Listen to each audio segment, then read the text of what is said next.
And close instantly to Mbombela, where South Africa playing tonight for a side called Kruger United near the Kruger Park. Interesting indeed. A lot of goalkeepers, the southern tip of Africa.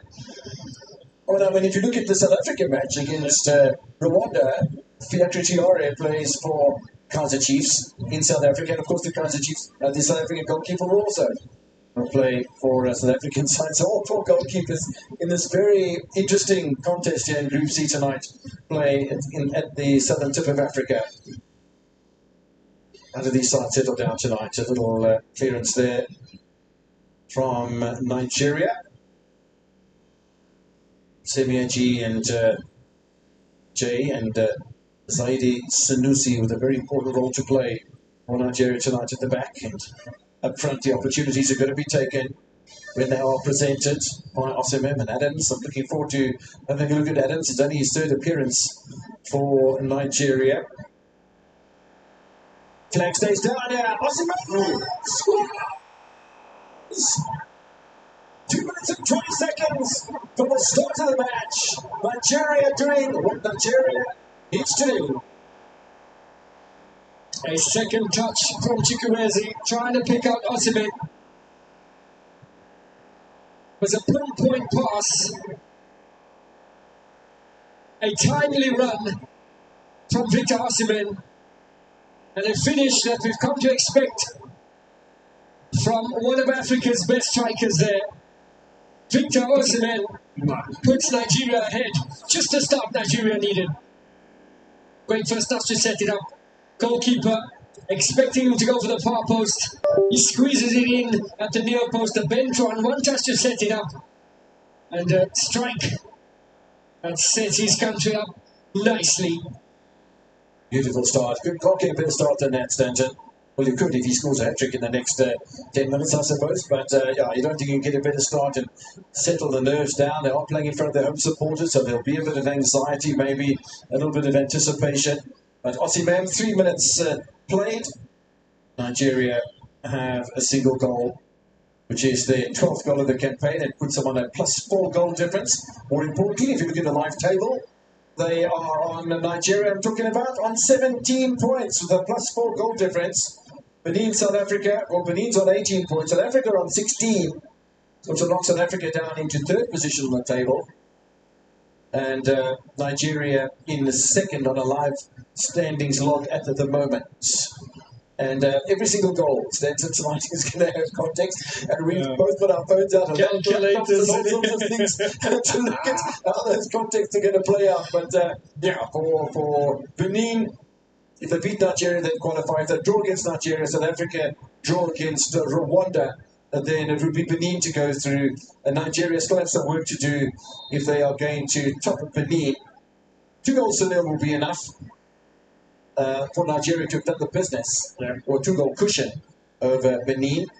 However, they've have no control of what happens between South Africa and Rwanda.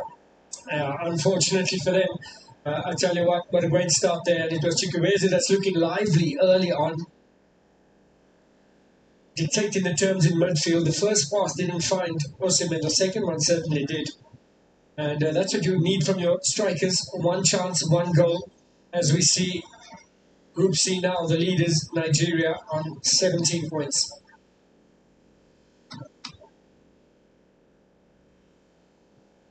Now, don't forget, of course, that Benin would have a goal minus from their 5, so they're on 4, and it's almost identical as far as all the tally is concerned.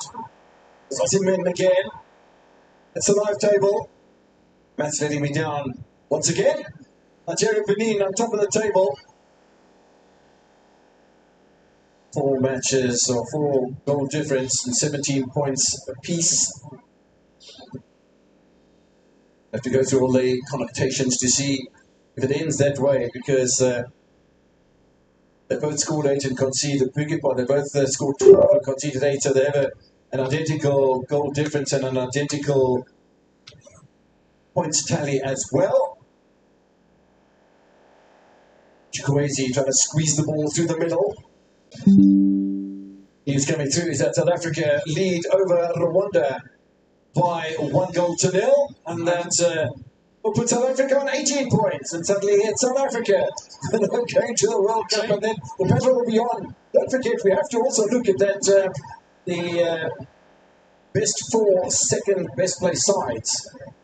Yes. That'll go through to a mini tournament at the intercontinental phase of the situation. But yeah, South Africa 1-0, Nigeria 1-0, and it's all turning out to be rather exciting. And if South Africa wins and Nigeria wins, it doesn't matter. Yeah, good in behind the defense. But make no mistake, it's a Benin side that will respond and will choose the direct route, looking to pick out striker Steve Mooney. Barter scoring for South Africa, according to what I've seen online, and we'll try and keep you posted and updated as far as the scores are concerned. We certainly know that Osimhen has scored for Nigeria, and that celebration, and rightly so, was a great celebration for Nigeria, has become a little bit muted. Yeah. Because as we said earlier on, there's absolutely nothing they can do about the South Africa-Rwanda match. There's the updated lockdown. All 3 countries, South Africa, Nigeria, and Benin, sending them. Sure, the stores that sell that sort of left, right, and centre. And if you calculate on your phone or your laptop, whatever device you have, then I'm sure that's coming in. 3, by the way, Fulham players in the starting lineup today. So a bit of skill from Zaidu Sanusi. It's a huge cheer from the supporters here.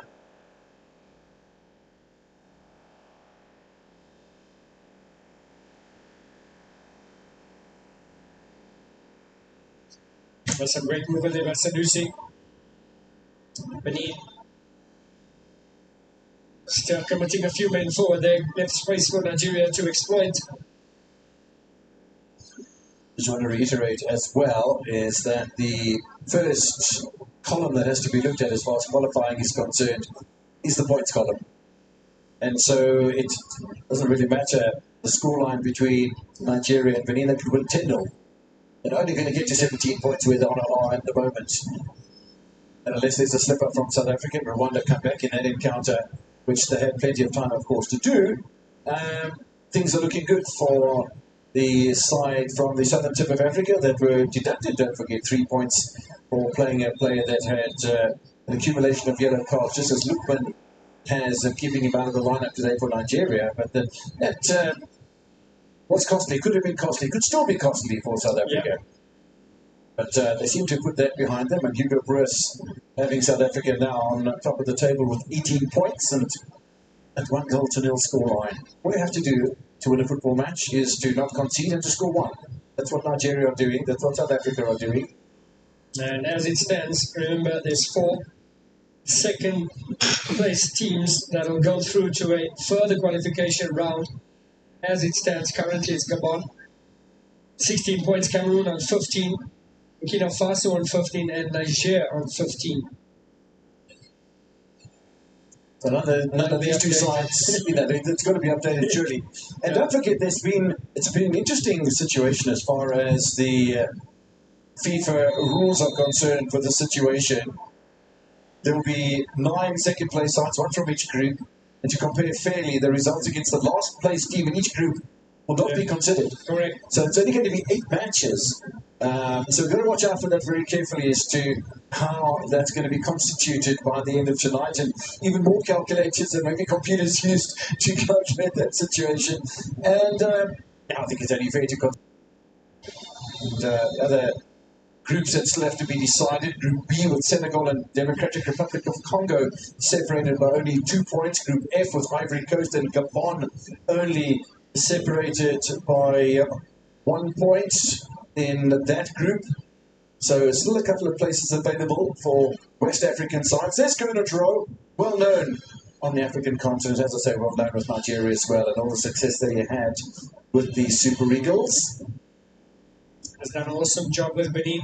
Opportunity to win the match, to go through to the World Cup. He's put them in a great position, and currently find themselves trailing by a goal, but still looking confident.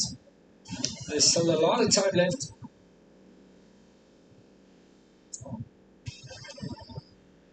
Interested in other matches, I'll see that Botswana just scored against Guinea away from home. Mozambique have just scored against Somalia away from home. Earlier today, Gambia beating the Seychelles away from home by 7-0. But really instrumental. What is instrumental is an opportunity for Steve Poirier. 3 goals already in the tournament, and he opened his body beautifully. If he hit it a bit harder, Rwanda might have been in trouble. And I think Nigeria got away with it. I liked a bit of power there. The attempt from Steve Mooney. Not the best of crosses there from Mtunji. Benin certainly not going to sit back and try and defend. There's absolutely no purpose to that whatsoever. It's a lovely little slider through the middle as well from David Kiki. Supply will come from the touchline. Look how cool, calm, and collected Calvin Bassey is.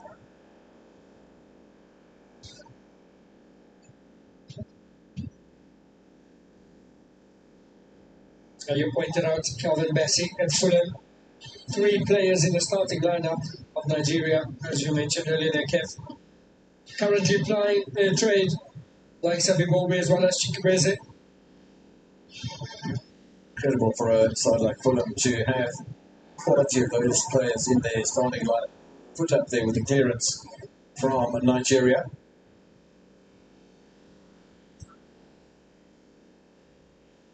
Referee from Egypt. It's nice to see the allocation of referees. So, North African referee. So, nothing from South Africa or Southern Africa that might have context in some way. And people sometimes have views about the appointment of referees. But it's a good appointment, an Egyptian official for a West African clash, and taking Rwanda and Central Africa and South Africa and Southern Africa, there's absolutely no conflict.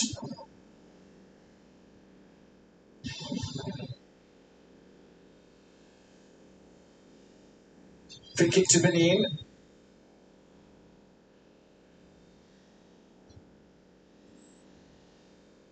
Trying to use their height to good advantage. Nicely away, though, by Wilfred and Didi. Captain already putting up a good show for Nigeria. It's got a lead. By example, Adams not able to find Chukwueze. Nice recovery, though, from Benjamin Frederick.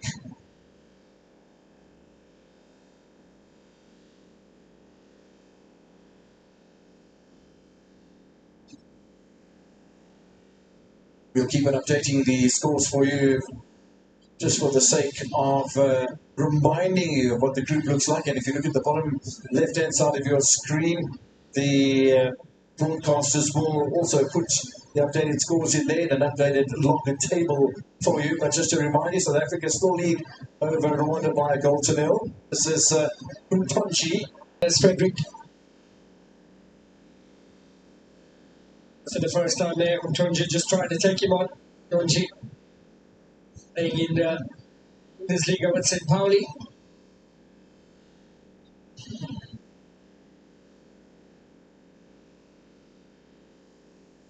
Stanley Wabali. Didn't have a good time of it in the previous encounter just before the World Cup qualifiers in domestic league in South Africa. Played against a side called Richards Bay FC and shipped 4 goals, 1 in the first half, 3 in the second in domestic league, but different type of quality in defending surely from the Super Eagles, isn't there? Wabali comes out confidently, but look at the protection around him.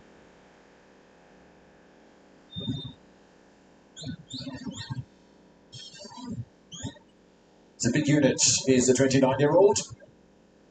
25th appearance for Nigeria. Didi playing in the pocket.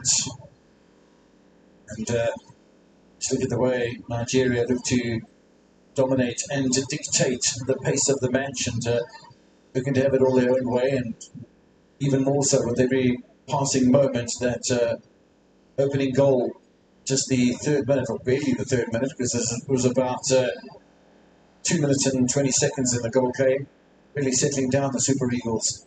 Have to be careful, I suppose, in one way of complacency. Very important, yeah. Just to get that second goal and a bit of a breather for Nigeria. Great hold-up play there from Adams. Morani trying to cause problems for him, but no such luck Bassi now with the ball once again away, and suddenly the injection of pace from the Super Eagles.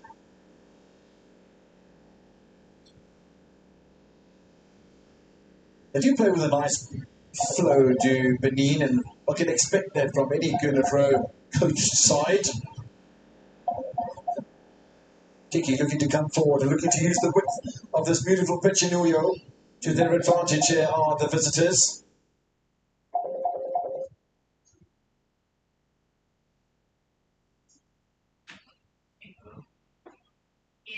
Was tossing with the attempted cross.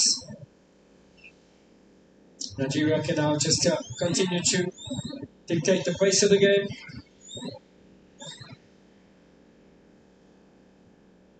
Eric Chelle off his bench.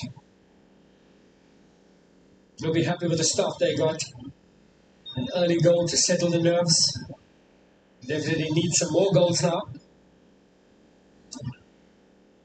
Quite an interesting start to the campaign for Nigeria. They drew 1-1 with Lesotho in the opening match and drew away 1-1 with Zimbabwe, who turned out to be the two bottom sides in the group at the moment. You wouldn't have known that in rounds 1 and 2, but those were the situations. And that's 4 points dropped in your opening 2 matches against sides that ordinarily wouldn't, with all due respect to Zimbabwe and Lesotho, qualify for a FIFA World Cup finals, where you're playing against a Nigerian side who have qualified 6 times. Yeah. Might have been an offside against Nigeria. Is an offside against Nigeria? Yeah, as you mentioned, gave a rather slow start to their qualifying campaign. So, they did wake up. They put themselves in a chance, but not in their control. They can just control what they can do, and so far so good. 3 points. Need a few more goals in this game. When you got to the end of the 3rd match, which was the South African match, 3 matches all 1-1. And you were looking at Nigeria and saying, well, is there any hope that Nigeria are even going to pose a threat? But they did come back and they started getting results and beat Rwanda away 2-0. And went on after that to formulate results that have got them into this situation. However, is it that not convincing start to the group that might be costly at the end of the day? Because with 20 minutes played, Nigeria they're doing the business that they need to do. They lead by 1-0. South Africa, though, beat by 1-0 as well and started 1 point better in Group C than what Nigeria did. There's the damage. Victor Osimhen, 4th goal of the campaign. Lovely skill being shown by Nigeria, looking to turn the style on here. Look where Zaidu Sanusi finds himself. Plays in Portugal with Porto. Alex Iwobi with some neat footwork there.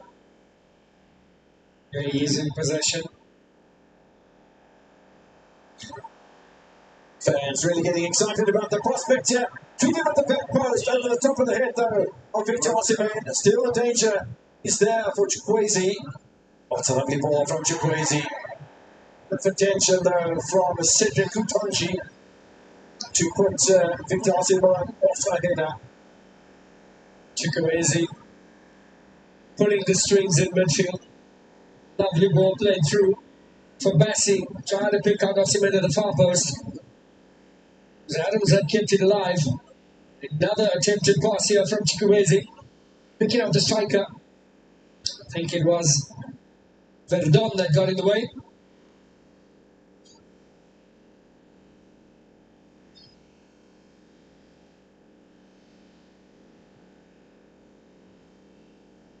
Continues to be a threat. What's a threat?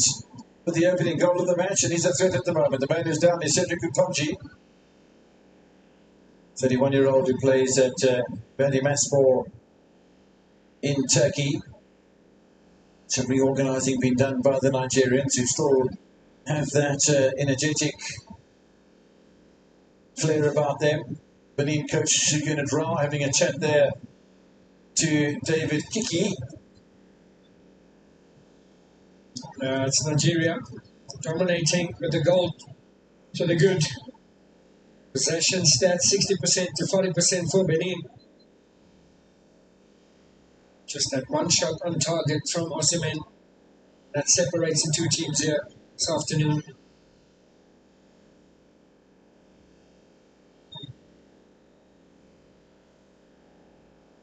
Trying to look for that ranking of the runners-up group, but it doesn't seem to be a live table that's available for that at the moment. We'll try and find one of those for you just to keep you posted with some sort of perspective of how things might turn out, because if you have a look at this particular group, it's so tight at the top at the moment.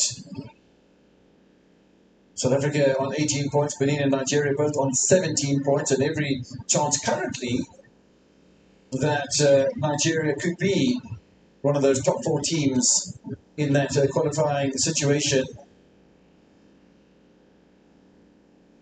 If you look at the top teams in that group at the moment, Gabon has 16 and they've already qualified, so assured of the second round. So with 17 points, Benin and Nigeria certainly have a chance. Certainly Nigeria, who are now above Benin as far as the table is concerned, and all the permutations have been calculated.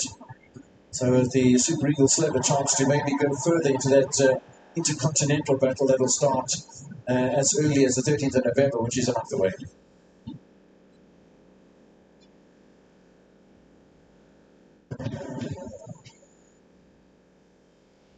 This man is a constant danger, Steve Mounier, and good work done by Moses Simon.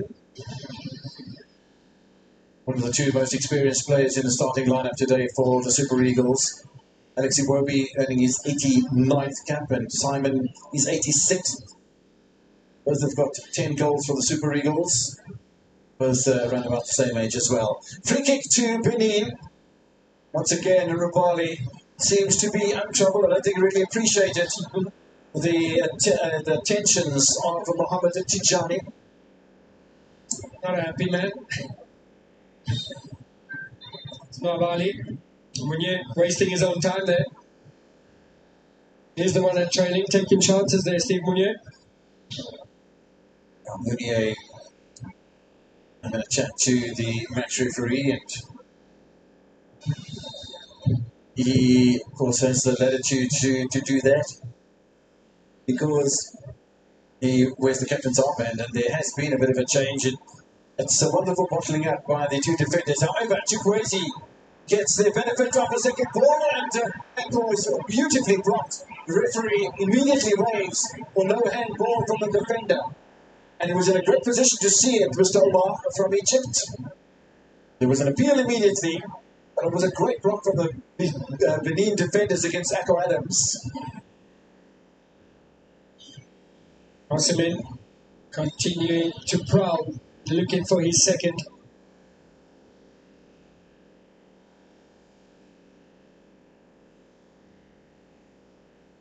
The sort of technology we have, I'm not sure if the technology was anywhere near what it is these days during your playing days, that in Felix, when you're away from home, and these sort of situations when you were looking for information as quickly as possible. It was impossible to get on the phone. Yeah, to get on the phone if there was reception. You're throwing me under the bus again. Nowadays, it's just readily available in the blink of an eye. It's an app away. Yep. Kept his eye on the ball there, Frederick needed to.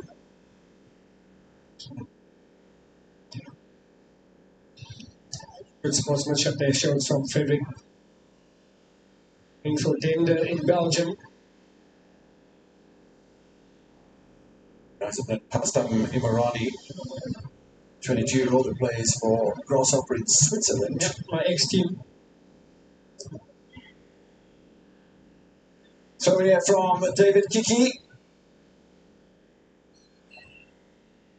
Quite happy to do a spot of defending himself is Osimhen along with Chukwueze and everybody behind the halfway line for Nigeria. The problem is for Marcel Danjinu, except for the scoreline. South Africa have just scored a second, by the way, and that makes it a huge, huge problem for Nigeria.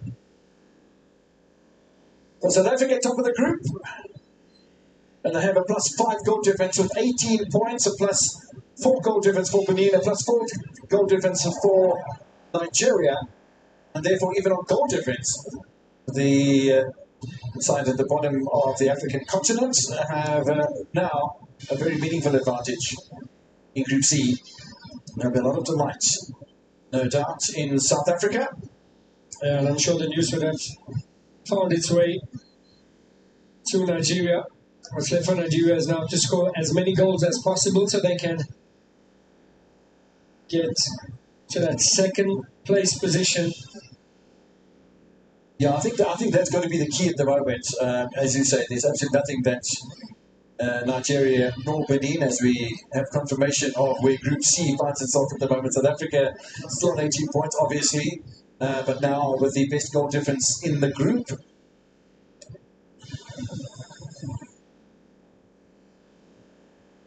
Oh, it's a lovely ball in the area. Where's the support coming from? Side netting from Utonji.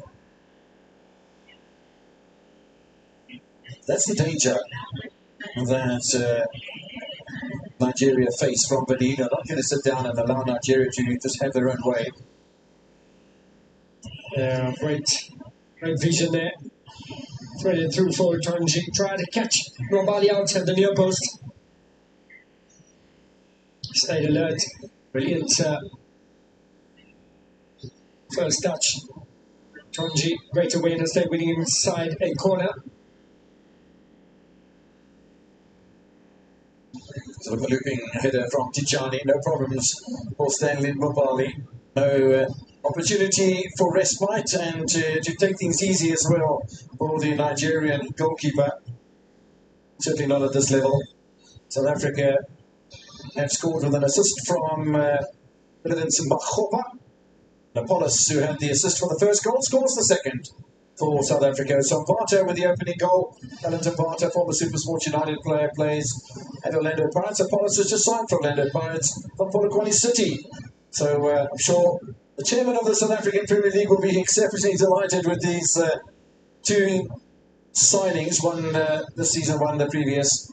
Then are making a contribution for their country, potentially taking South Africa through to the FIFA World Cup finals. We're here by Alexi Iwobi. You mentioned one of three Fulham-based players in the starting lineup and playing in different areas of the park as well. Half an hour played in Uyo State. Nigeria looking to put the icing on a cake here. That's going to not convert the result of this match into a place in the World Cup finals yet. However, it could very well cement their place above Benin, behind South Africa in the group, and then maybe clinch one of those 4 places available as far as the second place signs are concerned. 4 places available there, and then that intercontinental playoff and the little mini league between the 4 African sides will take place on the 13th of November. So that's going to be fascinating in itself, a little bit tournament, and then the intercontinental battle thereafter. So, yeah, not the end of the road, but when you're going to play maybe an extra 3 matches, it's going to be tight for Nigeria. But, you know, you want to play the World Cup. You have played in the World Cup 6 times, including 2018, the last time that Nigeria did play. They played in Russia under Gernot Rohr. Started in 1994 in USA. Did Nigeria, round of 16, lost against Italy after extra time. 4 years later in France, top of Group D in 94 as well. Round of 16, lost 4-1 against Denmark. And then 2002 and 2010, bottom of Group F and B respectively. They're loving this right-hand side here are the Benin side, and again looking for Taminu Undru. And that left-hand side of defence for Nigeria is really going to be switched on. I think it was an out ball there, but Benin continuing to look dangerous there. Just the overlapping run by Uhuru. And not the best of balls played through from Dossi to the man and not to the space. They're just trickling for an out ball. Now the assistant referee on the far side's flag came up very late indeed. He did have it up for the goalkeeper. Took whether it was from that initial effort from Uru or whether it was the shot that came in afterwards. Nigeria with a player down at the moment, but Adams is not interested in stopping. They'll have to stop now because the referee intervenes. And the fans may be a little perplexed by that because there was momentum on the right-hand side for the Super Eagles. As things stand at the moment, South Africa lead over Rwanda by 2-0. Don't forget they lost against Rwanda by that scoreline when they met in round 2. So a bit of revenge as far as that's concerned, as Alex Iwobi receives a bit of medical attention just to the top of his shoulder, the base of his neck. But have a look at the injury there. A big collision in the middle of the park with Dodo Doku. And he came through, I think, a bit of the elbow just catching there, Alex Iwobi.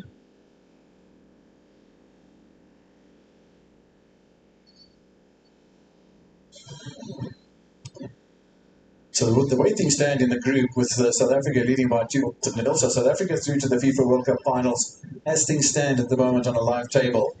If Nigeria win this match, however, it's going to turn it all around in a completely different direction, isn't it? Because then it'll be Benin to go through, and then the battle's on for the 4 best second-place sides on the table, which is something that is very, very relevant as far as still qualifying. And, it's interesting that with the number of teams going, the extended version of the FIFA World Cup Finals, the most teams ever to qualify for the World Cup Finals to take place in Mexico, United States and Canada in the middle of next year, is that 9 teams automatically qualify from the African continent, the most ever, as there's a bit of a careless header from Benin and a corner to Nigeria. But so 9 automatically qualify, but it could be 10 if one of the 4 sides that qualify in that little mini group win the intercontinental battle. We could have 10 teams in the World Cup finals, which is brilliant. It's good for Africa.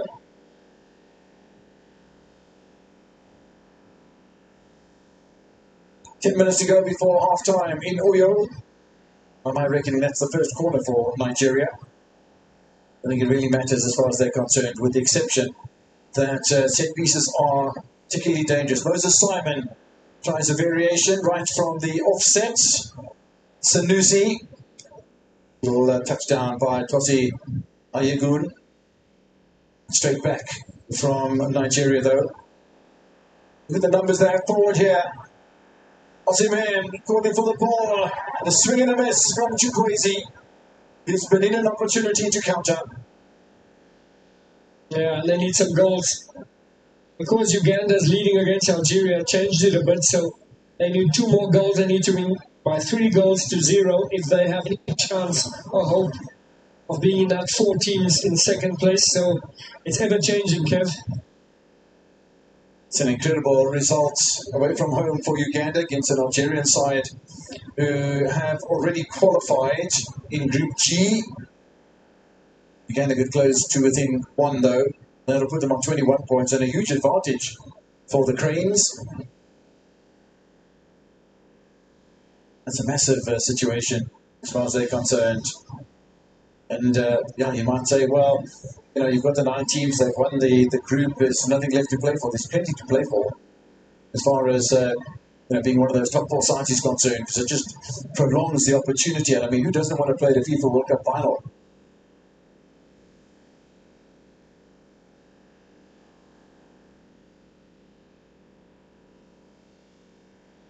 Space at the back, pass! Turn it for Nigeria! Struck in the 3rd minute, strikes again before half-time. Looking perplexed in defence, Monsodachinu and his fellow defenders in Hutunji and company. Victor Osimhen is the man at the moment. They're claiming a handball, they're claiming pushing. The match referee from Egypt might be under a little bit of pressure. The celebrations will be loud, they'll be vociferous, they'll be heard many miles around the Uyu Estate and Goto Akpabio Stadium.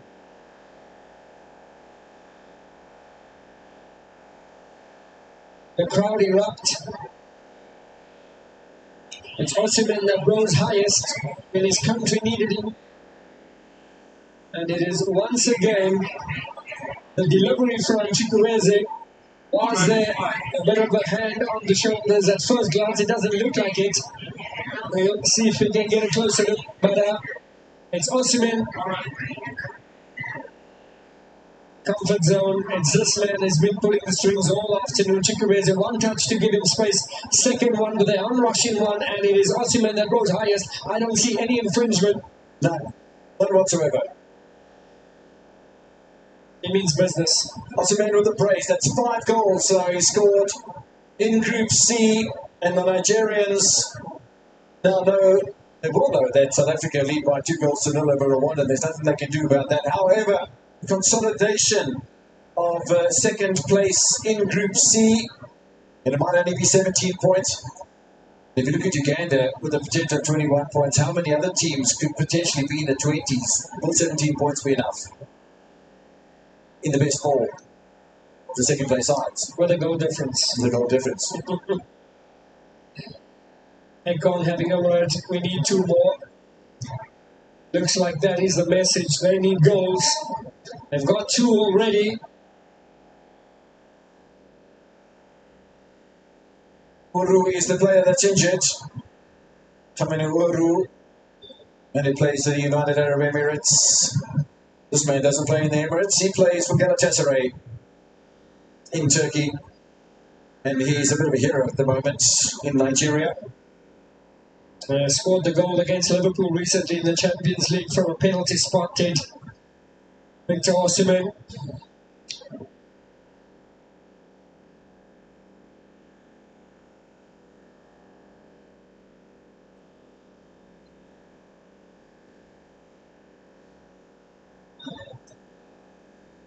Group C coming alive. South Africa leading Rwanda by 2 goals to 0 in a home encounter. Nigeria leading over Benin by the same scoreline in a home encounter. Injury to Uru will take place off the field of play. Heading up towards the 40th minute. Goals coming 34 minutes apart. The same man scoring both. A wonderful aerial presence. A good presence with the ball at his feet as well, Victor Osimhen. 28 goals now. Nigeria with a +5 goal difference. Benin with +3. It's just that single point. That is the problem for the Super Eagles at the moment. And South Africa leading 2-0 against Rwanda at home in Mbombela. Nigeria just have to win a football match here and hope that the football gods play their part as well as that those 4 best second-placed teams. Surely that's the only hope for Nigeria at the moment. Good play here by Andreas Utonji. Are you good? Moving players forward, and Munier is one of them. And again, very easy pickings for Calvin Bassey. Nice to see that Uru has recovered from that knock that he took from Osimhen. That's been a good first half for Nigeria, Stanton. It's been an excellent start for them. 3rd minute goal from Osimhen gave them the confidence. They controlled the balance of play. And they got that all-important second one. They'll be looking for more. It's Benin that need to respond. They look a little bit dejected. They've only had that 1 attempt on goal. It is Utonji looking alive, but other than that, they're still trying to find something from this encounter, but Nigeria clearly in control. Now they've had 2 lovely opportunities, both of them from the right-hand side. One of them with Utonji and the other that fell to Uru, who overran things a little bit under pressure from Zaidu Sanusi, but it was Utonji who had the ball in the side netting, which was a little bit of a concern. However, since then, Nigeria have scored a 2nd goal. Today, this man is unplayable, Chukwueze. His passing, his work rate, his awareness, he's been a key figure in midfield for Nigeria this afternoon. Just a burst of pace there, catching out striker, trying to put in some defensive work there, Muni. I want to tell you that Nigeria and Benin have faced each other on 19 previous occasions, with only 2 wins for Benin, most recent of which was in round 4 of World Cup qualification, when Benin won 2-1. But after that, Nigeria beating Benin by 3-0 at home on the 7th of September last year in the African Cup of Nations qualification, then drawing away Benin 1-1 about 3 weeks later in a group that was shared by Rwanda and Libya, strangely enough. So it's only South Africa that is left out of that group, almost similar in AFCON qualifying to World Cup qualification. And so top of Group D, and one would think, well, maybe they'd all end up in the same group as far as the African Cup of Nations finals in Morocco are concerned. But you don't have to worry about that so much, because South Africa are in Group B with Egypt, Angola and Zimbabwe. Nigeria in Group C with Tunisia, Uganda and Tanzania. And Benin Group D with Senegal, the Democratic Republic of Congo and Botswana. But interesting that the 3 that are playing their hearts out to try and win a place in the FIFA World Cup finals also had contested in African Cup of Nations qualification, and Benin and Nigeria in the same group. And will Benin, South Africa and Nigeria all through to the African Cup of Nations finals in Morocco. It's going to be interesting. They start the tournament 4 days before Christmas. Yeah. No Christmas break for some people. So I'll watch you and listen to you from the beach, hopefully.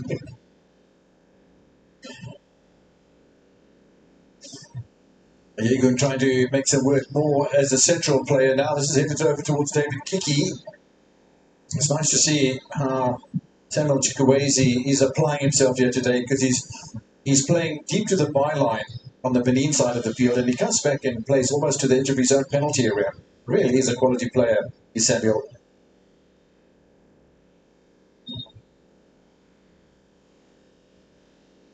That assist that he picked up just a couple of minutes ago for that second Osimhen goal was absolutely brilliant. 5 minutes added on by the Egyptian officials. At the end of the first half, we had seen a couple of injuries, one of them to Hutonji, the other one to Uru, and the time that had been passed in the completing of that medical treatment was added on to the end of the first half here at the Cotswold at Avio Stadium. Nigeria lead by 2-0. A little bit of pushing from Winnie. Claims his innocence. They all do, don't they? Claiming there was an elbow in his throat from one of the Nigerian defenders. And now Bali will take his time here. Comfortable lead that they'll take into a half-time break. Will Nigeria? It does make a rather comfortable half-time chat from Eric Chele to this Nigerian team, because they can do no more than they're doing at the moment, with the exception of maybe bashing in a few more goals during the second half. What they can't afford to do is to allow Benin anywhere near getting back into this match. Yeah, just because of the result of Uganda, they do need a third one if they to see any further involvement in this qualification. So another goal is needed as it stands. Tonji into the middle, ball knocked down by Bassi. They cool, calm and collected in front of the goal of Mbapali on Nigeria. Launch forward again by Iwobi. The fans started getting excited about the prospects. Osimhen can't bat it back with any great conviction towards Uncle Adams. Adams, who plays with Sevilla in the Spanish Premier League. Anthony looking a little bit anxious just in case this is a Nigerian player that's sneaking around in the area behind him. But we will no longer have the situation. Remember, there used to be a time when if the goalkeeper had the ball in one hand, it was almost open season. So you had to watch all over the place, 4 players sneaking in behind you. But it's no longer the case. Touch here for Olivier Verdon. Plays in Bulgaria, Bulgarian Premier League. Easy pick up here for Stanley Mbapali.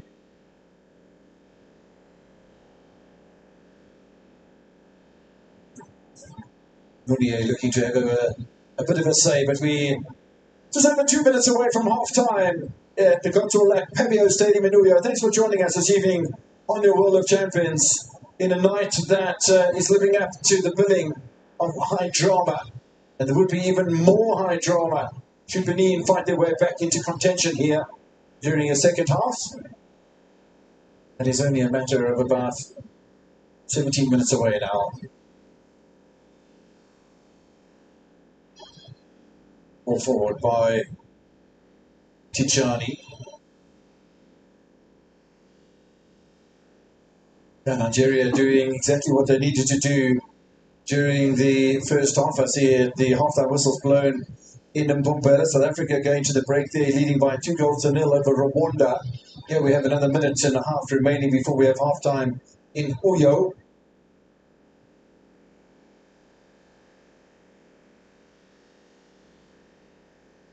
A bit of an issue for Zaidu Sanusi.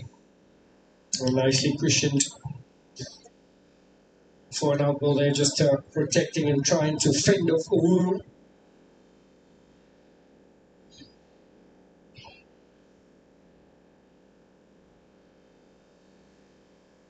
Didn't really see anything untoward. Nothing much. Maybe just the boot coming off. Zaidi. Interestingly, Uganda still lead over Algeria by 1-0.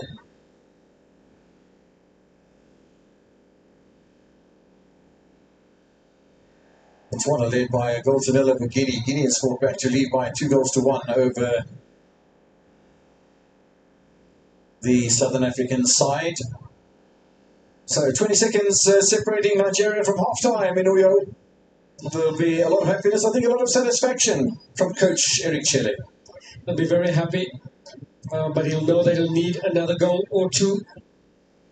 Excellent start there, especially in the midfield, as I mentioned, from Chukwuezu and the talisman, Osimhen, getting them the 2 goals, setting them up nicely.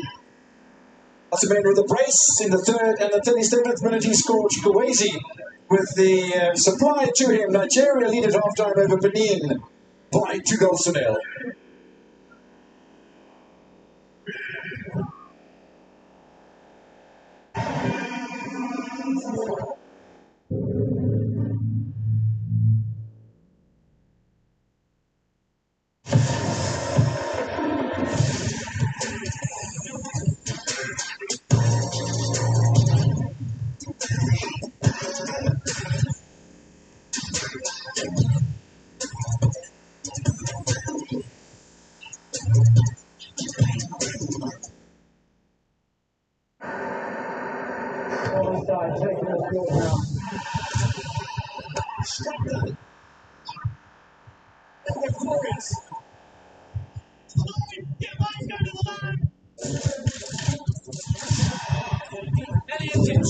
Storms into the history book.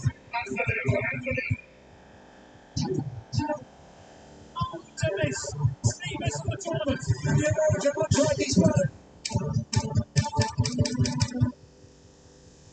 Why do they call it the goal?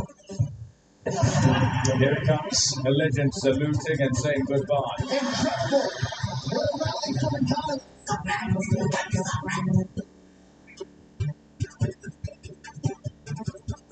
Incredible! This feels very important. Champions of the world!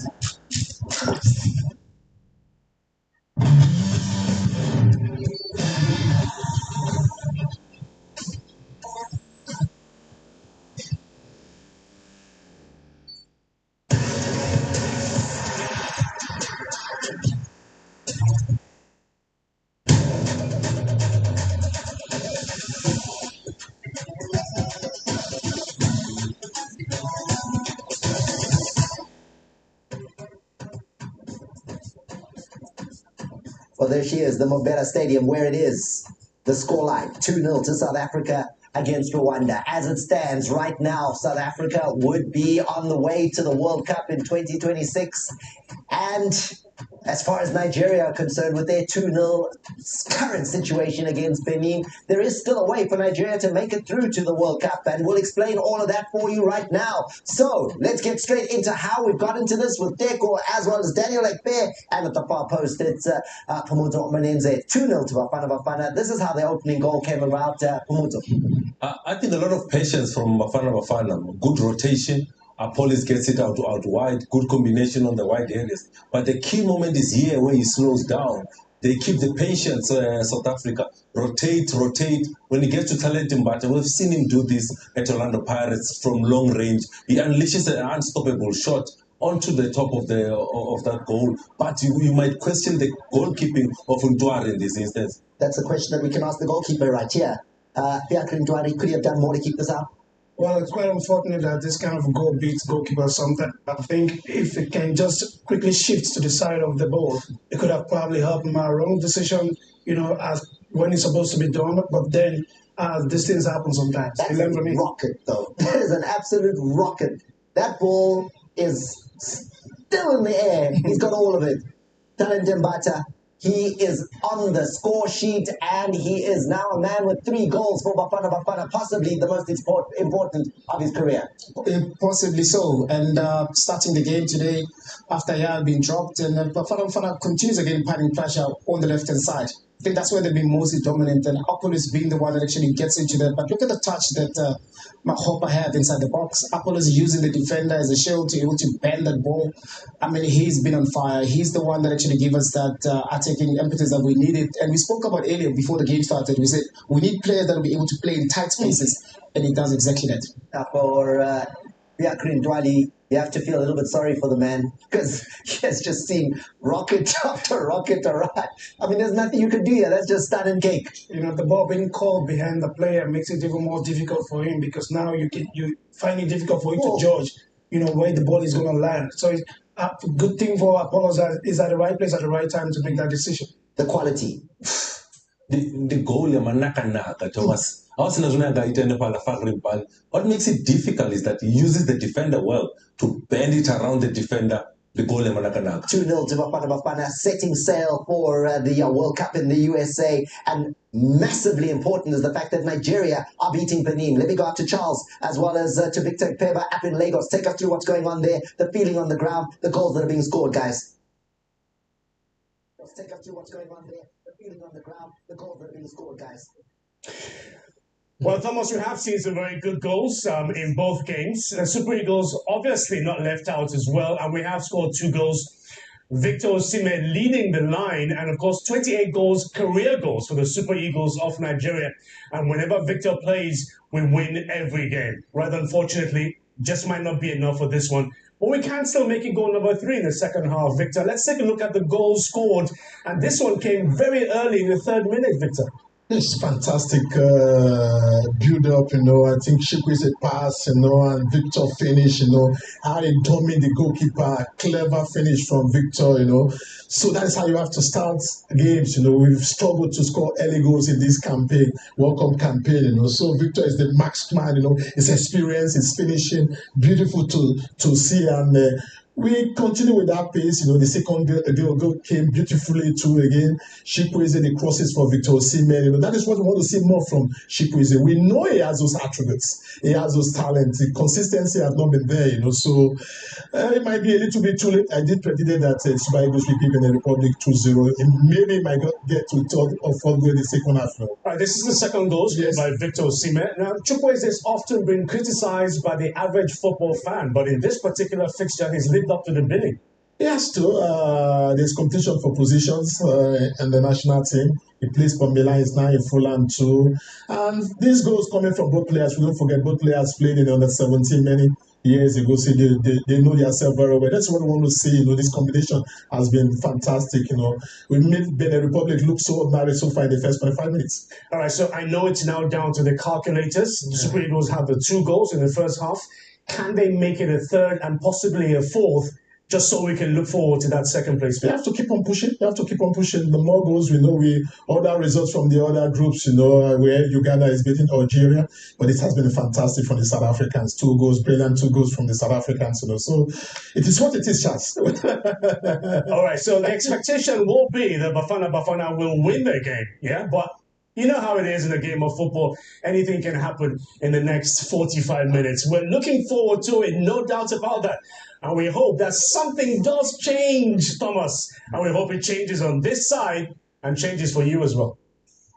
Charles, we don't know how it goes. We don't know how it is. We like how it is right now with the situation as it stands. Nigeria, though, on a serious note, do have on 17 points. There is still the opportunity they could be one of the best 4 second-place teams in the qualifiers, and that would take Nigeria into the playoffs, which could still see them qualify for the World Cup. Social Corner, what's going on? Ashley, what's going on as far as Brighton is concerned? Brighton, are you getting an equalizer? You had a big mouth on Friday. Is today the equalizer? Yeah. Thomas, listen, you know this beautiful round thing when it rolls on your favor. Listen, everything goes smooth, and currently right now, this is rolling us all the way to the Americas. So in the meantime, my friend, let's take our selfies for this application. Yeah, and I'm you honest. continue there. There we go, Thomas. And we're not the only ones actually planning our visa already. There are so many tweets coming through saying, I'm already on my way to the US as I type this. For example, there is one here that says from Top Runner, it says, Orlando Pirates players and Victor Osimhen of Nigeria are taking South Africa to the World Cup. Ozzy, so keep it that way. Let's keep it funny. The rest, we'll see how we can help at the end. But for now, we good, yeah? Everything is going according to plan, okay? That is all we need, is for it to stay this way. All right. Oh, so this was the plan, guys. Okay. Well, it was an exciting plan at that. Anything that needs to change second half to South Africa, Hugo Bruce need to settle it down, shut the gate. What happens? Ronan Williams need to keep a clean sheet. The rest defense will be key. Mbata's road and also Mukwena. I think Yaya needs to come in and form that wall in front of the back four. Daniel, Nigeria, will they keep scoring?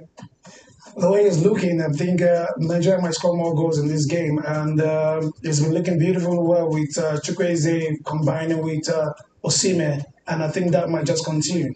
There you go. That's the situation. But as you know, anything can happen in the second 45. It's 2-0 and 2-0 with plenty more football to be played. Let's get to it.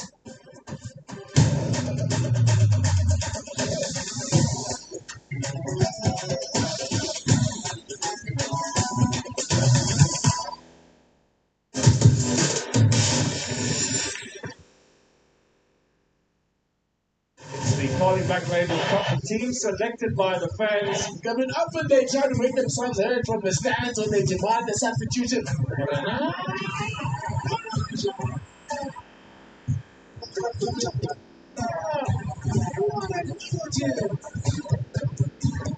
The Carling Knockout Cup on the world's best football package. DSTV Compact. It's on.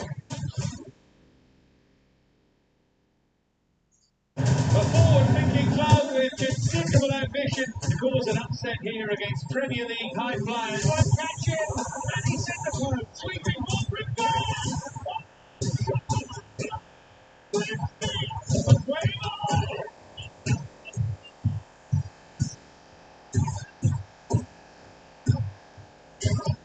The Carabao Cup on the world's best football package. Welcome, one and all. The friends are here. The wait is done. Get ready, kids. It's time for fun. You can say that again. They're big, they're bold, they're bright, they're new. With fantastic surprises just waiting for you. Adventure heroes! On the couch, on the go. Wherever you are, adventure's right here. And that's far from far. Oh my gosh, I love it. So grab your crew, your snacks, everyone. Stay tuned to DSTV for all the fun. Knowing that, no matter how long the road sometimes feels, I can always count on these 80 minutes to revive my soul. We're live, everyone. This is rugby, only on Supersport.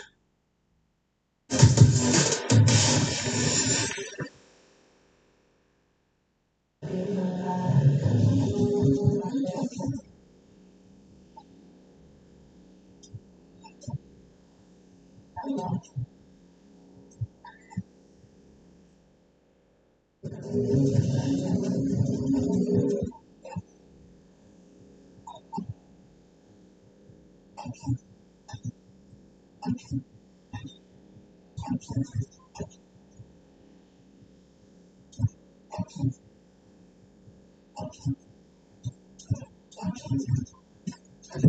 back to the Godswill Akpabio Stadium. We are in Oyo State in Nigeria. World Cup qualification, final round, round 10 in the regulation stage of qualification. And I say that because the top 9 teams, the winners of each of the 9 groups, will automatically qualify for the FIFA World Cup finals, the expanded version in Mexico, the United States, and Canada. However, the 4 best second-placed teams will then qualify for a little mini tournament on the 13th of November, and then the winner of that will take on battle in intercontinental home and away match to decide which of those teams then will make it through to the FIFA World Cup final. So there's still an opportunity for Nigeria at the moment. They need to score a couple more goals according to our calculations, but if they do make it through into that round, then perhaps another 3 or 4 matches still to play before they can make the FIFA World Cup finals. But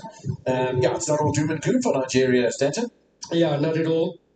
They can possibly end in that second best position, but they still need more goals, and it was free-flowing in the first half. Can it continue in the second half? A bit of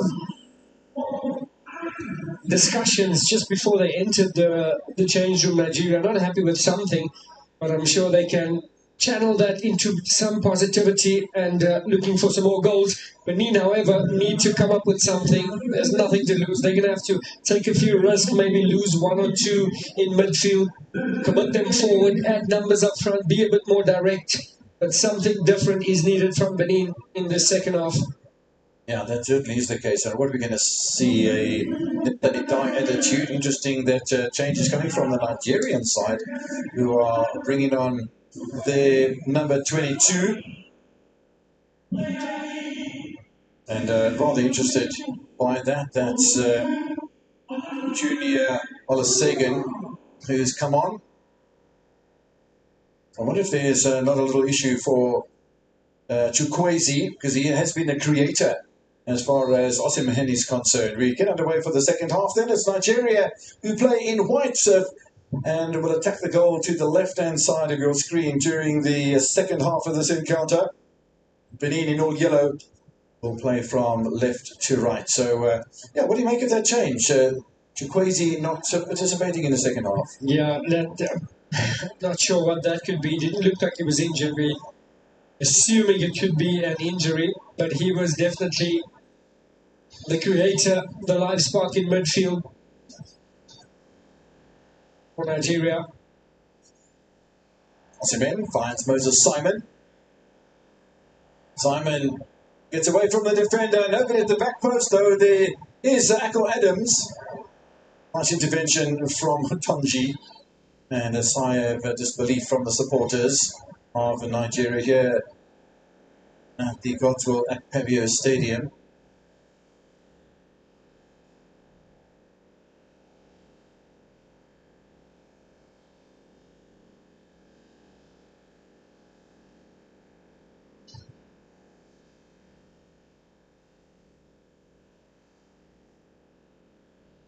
And for me, it's got to be Benin who've got to put everything at risk. There's absolutely nothing more that they can do except to risk all and try and hope to get a victory out of this match, because a victory for Benin, a come from behind victory for Benin, would see Benin qualify for the FIFA World Cup finals, and it would be massively disappointing for Nigeria if that had to happen. But it is a part of an hypothesis, I suppose.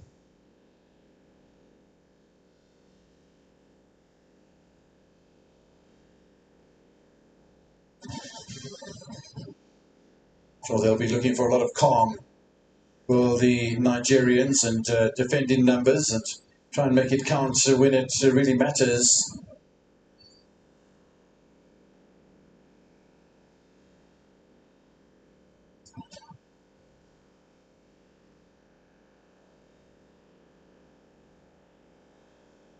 And a little slider through the defence. Agun, who's been brilliant from the right-hand side. Don't forget, he did score that goal against Rwanda. Now the chip over the top of the box, and great little ball in there from Olivier Verdon.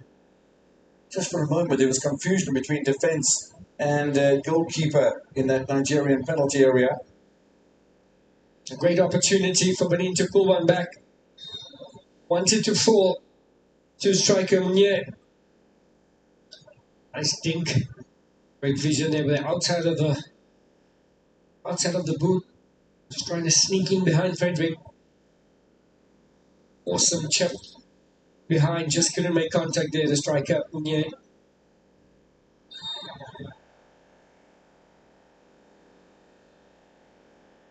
The emotions start to spill over a little bit. I know that at halftime, Victor Osimhen was very, very animated and emotional, and one wonders if he has carried some of that here into the second half. He does walk away from the little fracas. A couple of players in there as well. Calvin Bassey, the central defenders in there as well. Mounier not ever far away from the situation. The referee, Omar Saka with his hands full. I think he gave Verdon the yellow card there. You can see why. Bit of a tackle from behind. It's the gesture after that. They've been at each other all afternoon.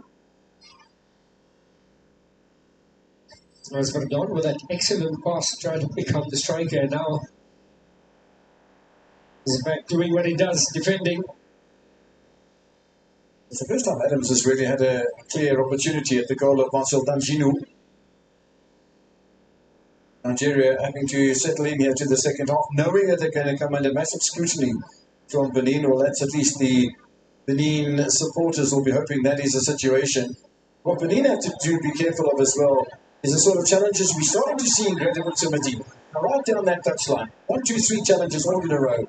And final one picked up by the Egyptian match official, and the second yellow card within a space of a couple of minutes for foul play. This time it is Mohamed Tijani who goes in the book. But the danger signs are there for Benin. As far as the disruption of the attack is concerned from Nigeria, we can understand Nigeria want those extra goals to be perpetrated for them. But 2 yellow cards in the space of a couple of minutes, not going to do them any good, is it? Yeah. Brilliant run there from Frederick, bring ball down from Rone, and then eventually from the defender. Both central defenders now on yellow cards. Johnny and Verdon.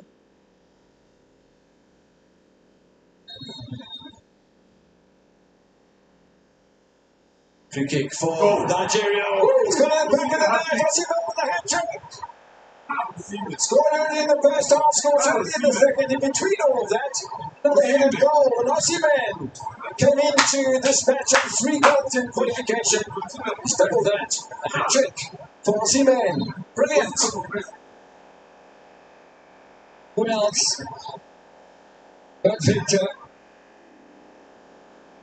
With his third and a much-needed goal for Nigeria this afternoon. It's all smiles in the stands. The only difference is it was not Chikwueze with the delivery. What a brilliant header. Just a little behind him. Excellent ball playing just behind the defense. There's Osimhen that rose. Unorthodox one. Brilliant ball playing from Simon. From the head of Osimhen. There's 3-0 Nigeria. To an early goal in the second half. They wanted more goals from Nigeria, did their supporters, and Eric Chile, the coach, against their former coach, Gernot Rohr. And Benin being put to the sword here. Ball's in the 3rd minute, the 37th, and now the 51st. Osimhen is the man of the moment. Is it going to be enough? Not going to be enough to qualify directly, because South Africa still lead by 2-0 over Rwanda. Nigeria hoping to sneak into one of those 4 sides. Ayegun once again. Foul committed on Wilfred Ndidi. Dangerous play, a hand to the face. Trying to protect the ball, to his credit. Any contact with the face is deemed a foul. Dangerous play. Yellow card to Dodo Doku. 3 yellow cards in the second half alone, and we're only 8 minutes into the second 45 minutes in Uyo State.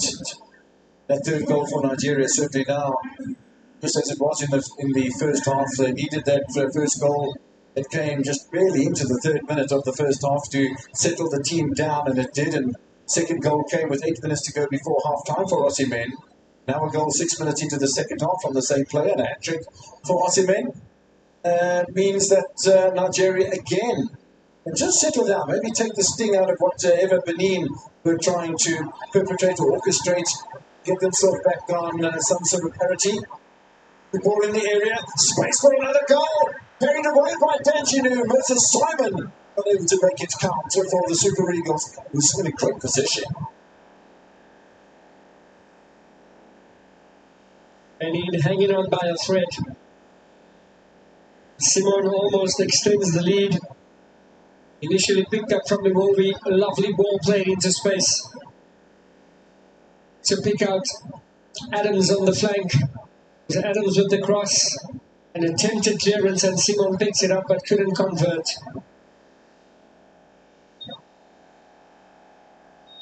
One touch to control, and it has to be said, an excellent save there from Longino.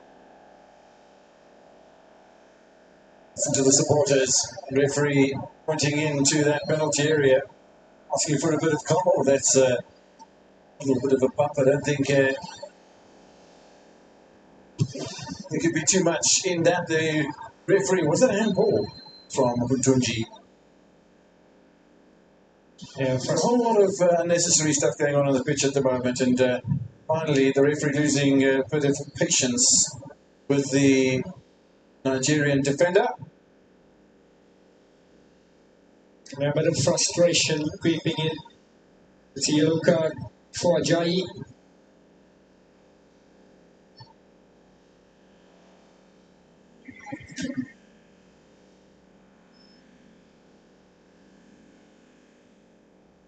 Ten minutes played in the second half of this World Cup qualifier. Nigeria 3, Benin 0. Let's have a look at this again. Where was the pushing? Oh, it was a stomp, I think, on the goalkeeper, Danjinu, from Ajayi. Yeah, a bit of a late challenge there. Goalkeeper had it under control, but they weren't impressed in the defence of Benin. Tijani and Uru immediately challenging and asking the referee for something. In the meantime, Benin looking to make a change. Looks like Andreas Mutunji, who struck the side netting, you'll remember, in the first half, is going to be making way here. There was a bright spark there, Hutunji. The first half trying to take on Frederick. In comes Junior Olitan. Trying to play his football with Zepe in Turkey.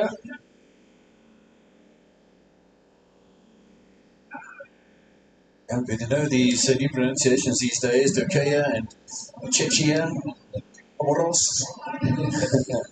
And well done for recognising, the heritage and changing the names and that sort of thing. But yeah, Junior Leighton from Gotsepe, 23-year-old, will play for the 36th time. Does have 1 goal in this competition. 5 goals in total in his career of 36 matches now.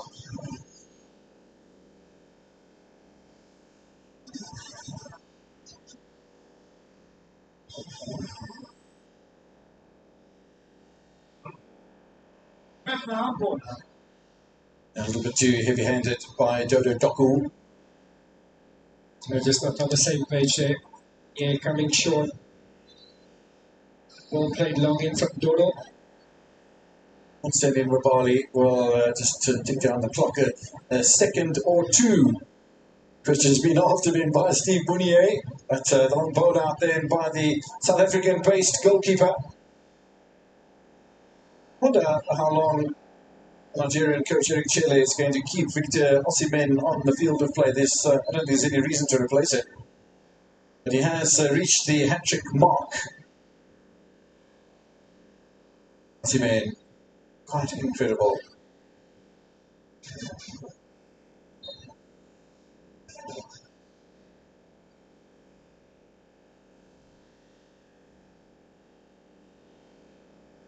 Possible replacement could be Wolves striker Rokodare for Osimhen. Quality that Nigeria possess is in abundance.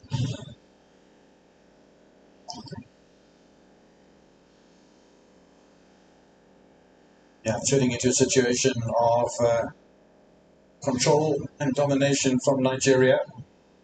It's quite 15 minutes into the second half. Yet another corner for Simon. Wasted opportunity, and Simi Ajay waiting for the ball to reach him, but it goes past him, goes past Marcel Danchinu as well. Danger averted by Benin. Yellow card for Doku, which happened a little while ago, is confirmed.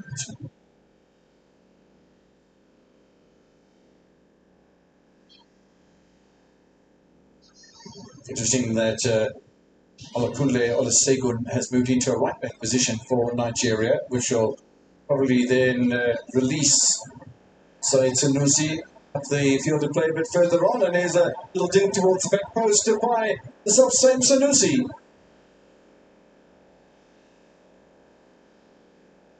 A lovely foray forward there from Zaidu. Just the final pass there, trying to pick out. Once again, Osimhen at the far post, a little bit overcooked. Osimhen still looking to score, not happy with the delivery, looking for more. One goal away from 30 international goals. Victor Osimhen, 24th appearance for his country, and one of the more emphatic tonight, and just at a time when his country needed it as well. This is Ayagun. Uru.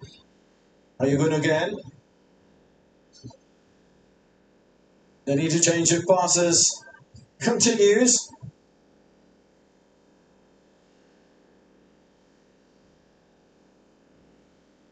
Must be about 6 or 7 passes between number 3 and the number 10. And once again, it's Ayagun who now cut into the middle, little pass to Doku. A bit of an injection of pace, and the shot from Junior Olaton, who's just come on as a sub. Really going to trouble Stanley and Wabali. Just over an hour of football played at the Cotswold at Cabio Stadium. Nigeria, 2 goals in the first half, 1 in the second, beat comfortably, setting the apple cart as far as Benin's aspirations coming into this final round as table toppers. The situation at the moment, and who the team that was third is now first, and that was first is now third. Nigeria playing that role. In fact, Nigeria were third on the table, are now second behind South Africa, and Benin being shoveled from first down into third position, and leading by 3-0, and with half an hour remaining. Benin would have hopes maybe of trying to score 4 goals and upset Nigeria, because that's probably what they need at the moment, is to win a football match. But I don't think Nigeria are going to permit that. Yeah, going to be very difficult for that to happen. But it was always going to be an uphill battle for Benin. Coming to Nigeria, trying to topple them on home soil. Benin's biggest victory by 4-0 over Lesotho. They lost by 2-0 against South Africa. 2-1, they beat Nigeria. So they haven't really turned it in the light as far as the most amount of goals scored. They've scored 12 goals, conceded 10 for Benin. South Africa have scored 14. Nigeria have scored 14.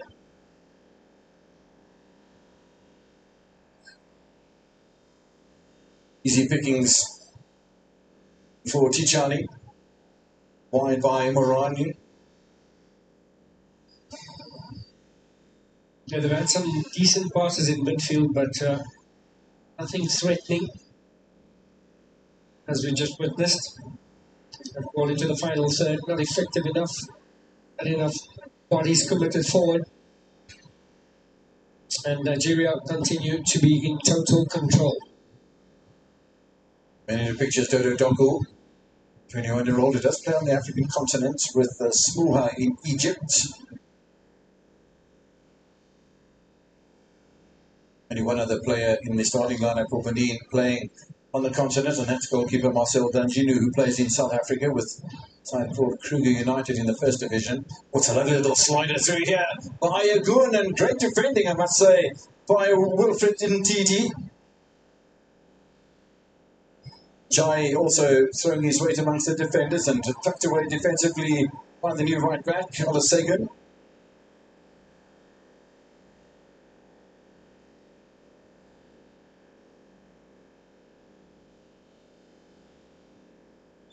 South Africa still leading by 2-0 over Rwanda. Nigeria scored one more goal than that. This is Munier. Came out of his line a little bit later. Maybe he was impeded by his own defender here, Stanley Ngubali. I don't think there's been any damage done, and Calvin Bassey's looked very relaxed over the course of the 64 minutes we've had played here in Uyo.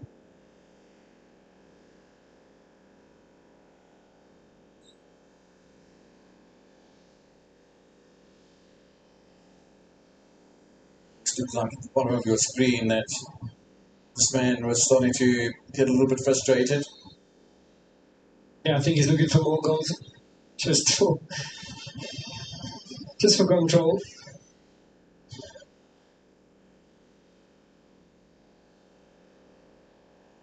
Yeah, Frederick and substitute Liego struggling to combine on that right-hand flank.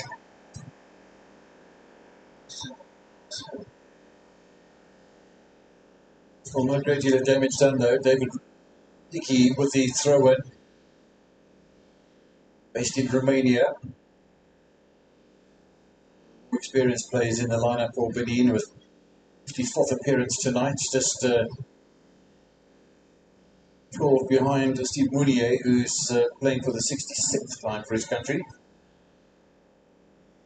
It's a really solid piece of defending from Calvin Bassey.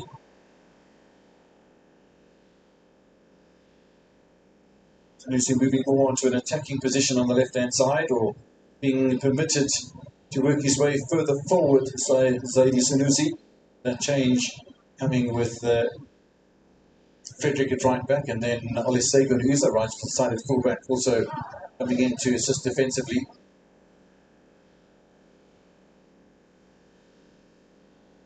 Twenty minutes into the second half here in this Group C encounter. Nigeria 3, Benin 0. South Africa 2, Rwanda 0. Both of those goals coming in the first half for South Africa, who at the moment hold pole position in Group C, despite being dropped those 3 points in that Lesotho match.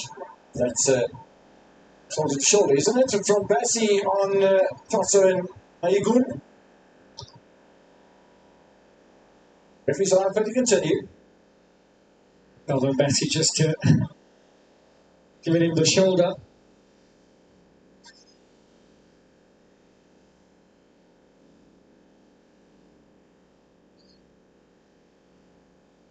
Substitution time.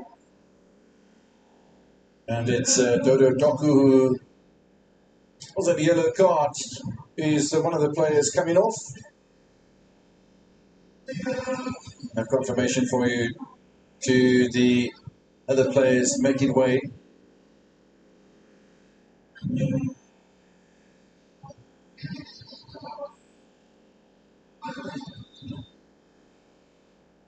Tasso Ayegun is the second of the players to make way, and Romerick Amasu and Dosu will come on.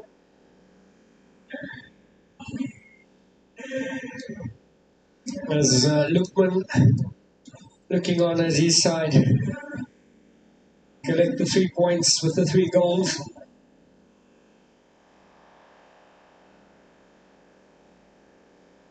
Immediately coming from Romerick Amasu.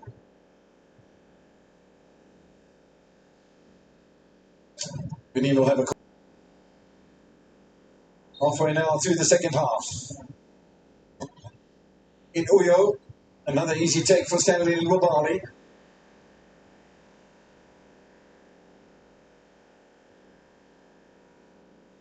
General Dosu, who's in the number 20 jersey, is a striker, earning his 72nd cap. He does have 9 goals, plays in Luxembourg with Victoria Rosport, 33-year-old. Does have 1 goal in this qualification stage as well, so maybe the right man to send on at the right time. But they need a bit of a miracle here to Benin.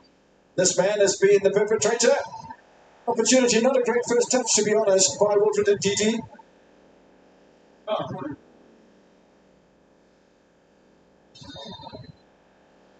Leighton trying to turn, gets impeded in the process. And man has had a good match today, Calvin Bazzi. Referee just having a chat to the Fulham defender.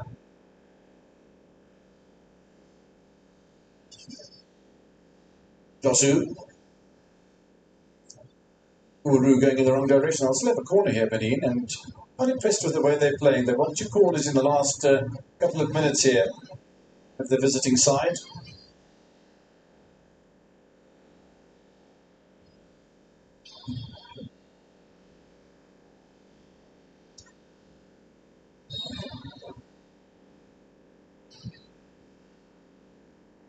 Keeper stays on his line.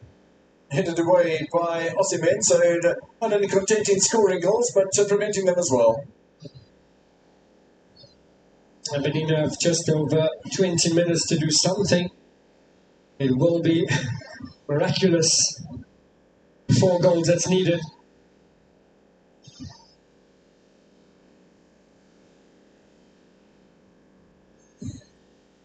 Stays on his line one more time. I don't think there's too much danger there. Osimhen again. The clearance just a little bit further up the field of play, and some clearance needed by Tijani. Danjinu. Osimhen arrives on the scene very quickly, but Tijani has the better of him. All knocked away by Morani. Calmly done under pressure there, but the big defender, Tijani.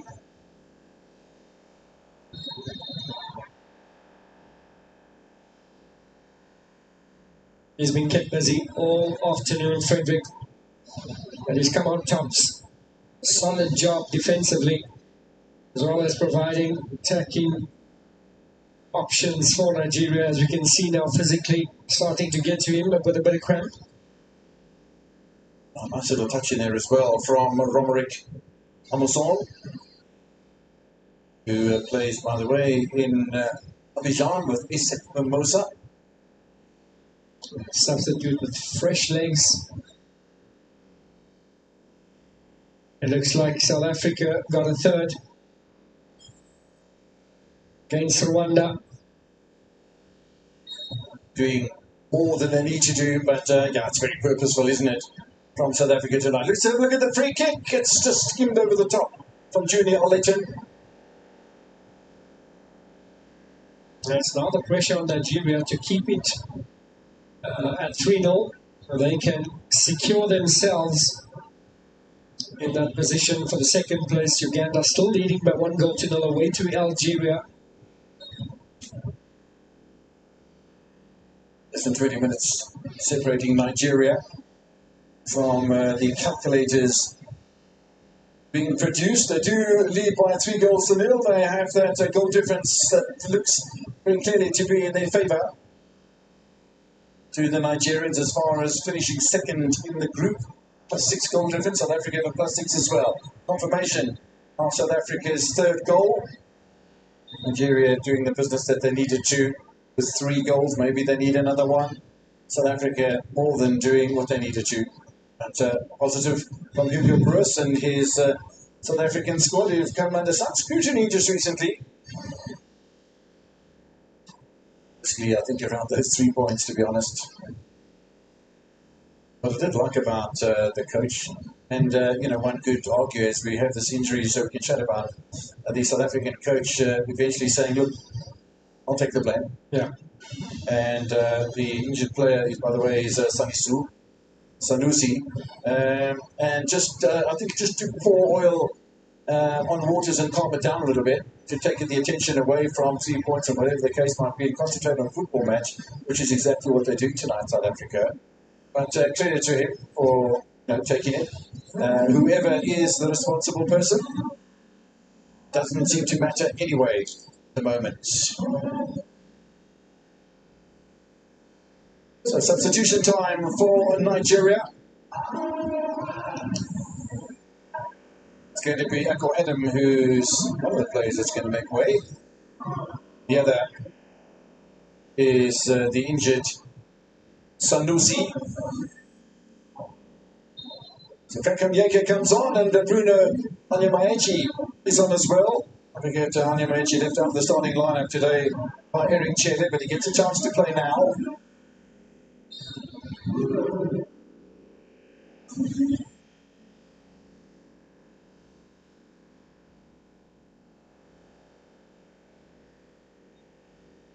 I would say it's good to this guy.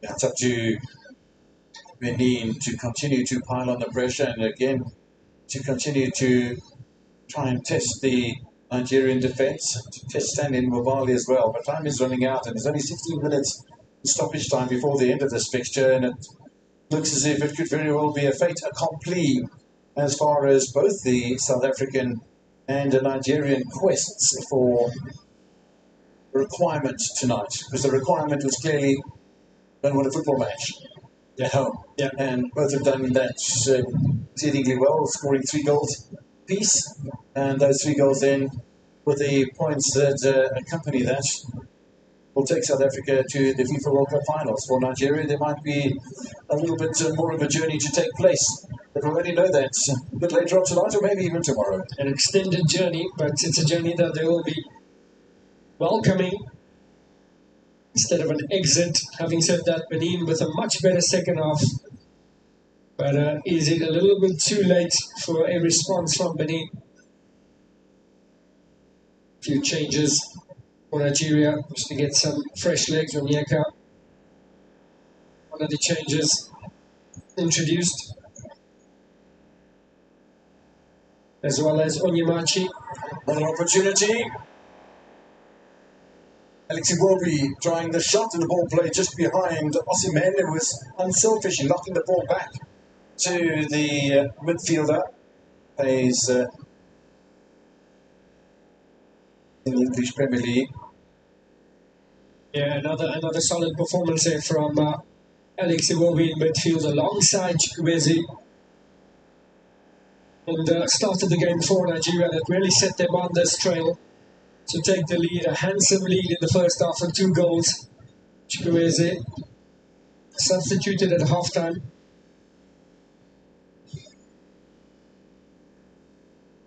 One can only assume that there's a bit of a knock. Onyemaechi coming in as a fullback to consolidate things, along with Olusegun, with the absence of Sanusi on the left-hand side. Now, Osimhen uses his balance and challenge at the same time. The referee has gone to the pocket. We got Alfonso Rudy in this encounter, chatting to his fourth official.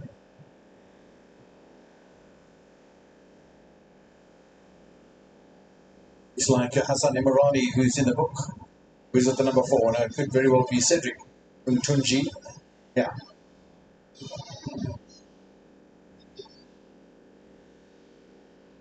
So 3 out of the 4 defenders have picked up yellow cards tonight, and this is the reason why.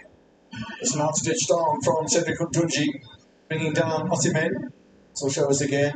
Yeah, just drags him over a bit.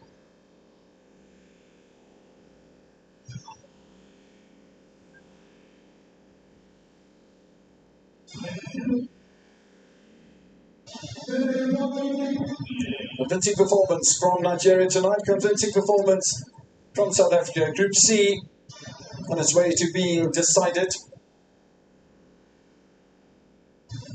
Really have gone through as a West African side. Osimhen comes close to 4.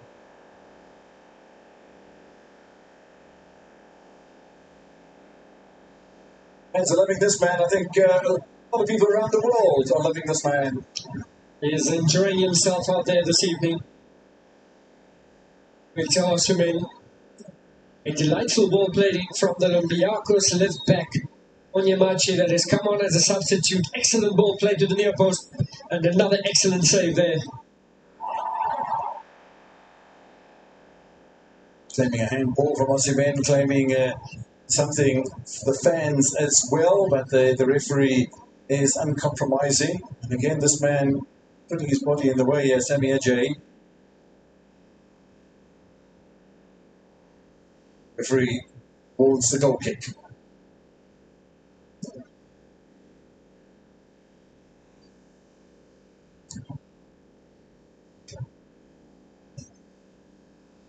Not a bad performance from Benin. It looks as if they will win only half of the required matches. Nigeria only won 4 out of 10. South Africa 6 out of 10. Benin 5 out of 10. Nigeria still with the only loss, but it's those 5 draws possibly costing Nigeria really. And we spoke about the opening campaigns with the 1-1 draw against Lesotho, 1-1 draw against South Africa, 1-1 draw against Zambia. Only 3 points in first 3 matches. Really was a bit of a setback for Nigeria. However, they've scored 3 tonight.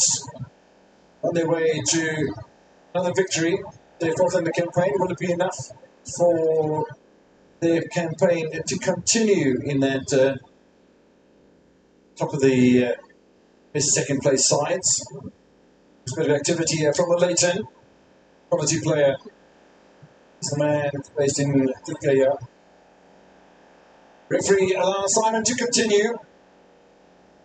Flicking from Iwobi towards Osimhen. Not just the same quality that we saw from Chukwueze. Chukwueze really showing his quality, particularly during the first half. Those 2 assists for the goals from Osimhen on his way to a hat-trick. Well, just outside your picture there, it looks like Osimhen went down.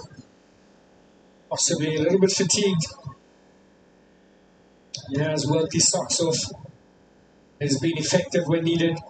An awesome hat-trick here to see his side with a possible advancement to the next stage of this qualifiers. That's why one assumes that Calvin Bassey has knocked the ball off the field of play, because Victor Osimhen needs some medical attention. Do we see Coach Eric Chelle now make a change? Referee pointing towards the touchline for the hat-trick man to receive some medical attention. He's taken off the face guard, and it looks like it's going to be a change. Fantastic hat-trick. Scored in 48 minutes. Scored in the 3rd minute, scored his 3rd in the 50 finished minutes. And that's a brilliant work done. And his place will be taken by Orokodare. A man for the big time. Victor Osimhen, when his country needed him, he stepped up. Excellent performance, a hat-trick. You can't ask for more from a striker. And in comes the substitute, Orokodare from Wolves, to take his place. Big boots to fill.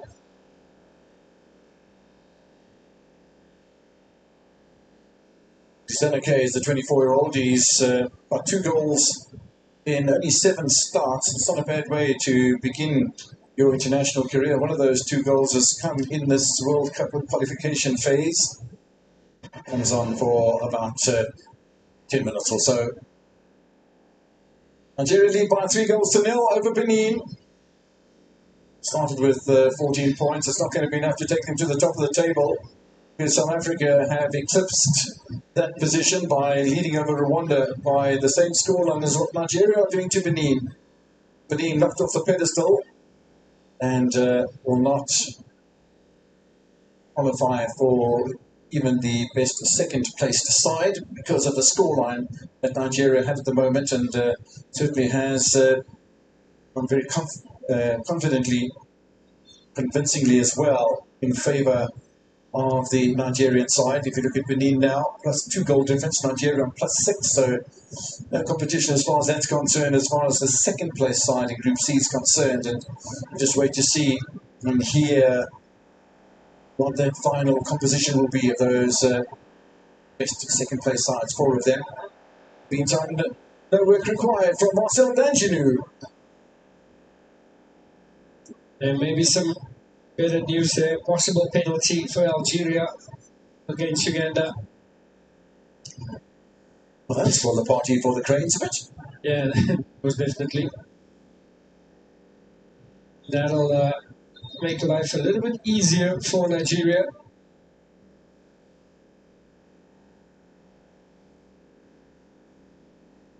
They have converted the opportunity, Algeria.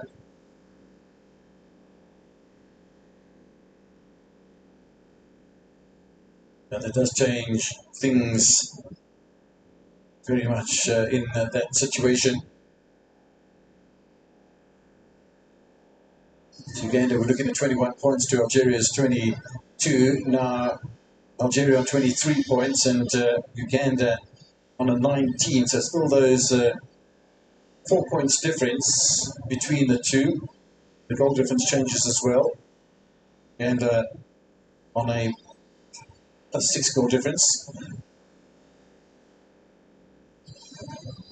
All the while, Benin can do no more than what they have done in the match so far. They failed to score a goal. They haven't been able to really test Stanley Nwabali, except for that one shot in the side netting. But here's an opportunity, except there's a huge swing in the miss from Romaric Omosu. There was that side netting found by Mutunji during the first half, but that's about as close as they've come, Benin.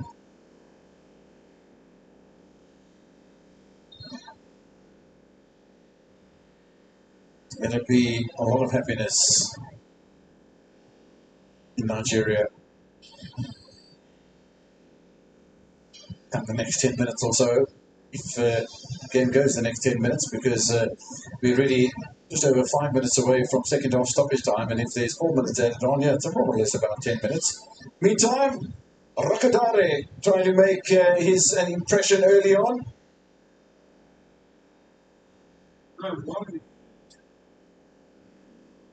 All away by Verdon. 5 minutes in stoppage time now, Nigeria. Not quite one-way traffic, but I think Benin will look back at this and say, well, we did what we could, and what we could wasn't good enough. I faced Victor Osimhen tonight, who was pinpoint. Just about everything he did was phenomenal. His touches, his control, his positioning, and his finishing, all top class. It was lethal, as we've come to expect. Great movement in and around the 18-yard area. And Chikwezu, it's a much-needed performance for Nigeria. We know he possesses the quality, and he's come good today for his country. Some standout performances here all round from Nigeria. Been solid in defense. Didi's protected it well. Simonen Iwobi has been excellent in midfield as well. And then leading the line, Osimhen with the 3 goals. You can't ask for much more. Very pleasing for a coach. Chile will be mighty impressed, and Nigeria will take this sort of form through into the African Cup of Nations finals at the end of the year and participate in Group C with Tunisia, Uganda and Tanzania. And then will be in Group D, Senegal, DRC and Botswana. A yellow card here for the substitute Junior Leighton. They picked up so many yellow cards in the second half, Benin.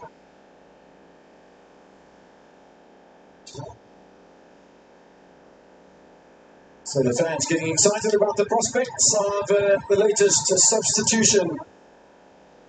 Coach Chele Alexi is the man who's going to make way. Nigeria bringing on Igabo Mofi.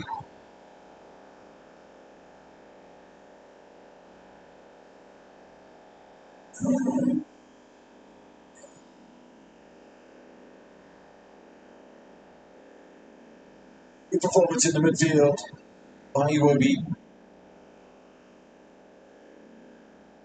Maybe just limping a little bit as he made his way to the touchline. 2.5 minutes away from the end of this encounter, or the second half stoppage time.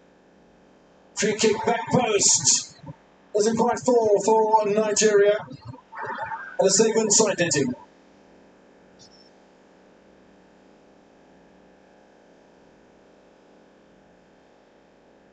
Gino has been busy all evening.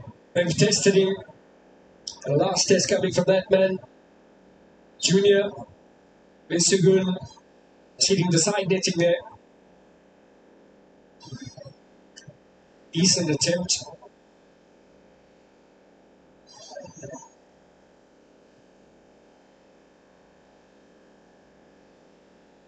Bit of a stretch for Marcel Danginou. Gives us time to tell you about the player that's just come on. 26-year-old striker, Telemas Gubor-Morphy. 19th appearance for Nigeria. He has 4 goals to his credit and plays for Nice in France.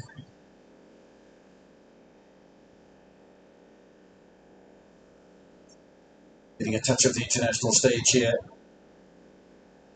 In front of a very supportive but vociferous crowd tonight. It's on the brink of success for Nigeria.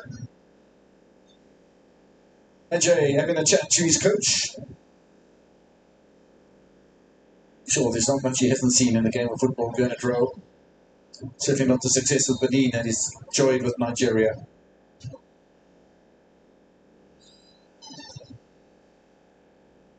Final minute of regulation time in Uyo.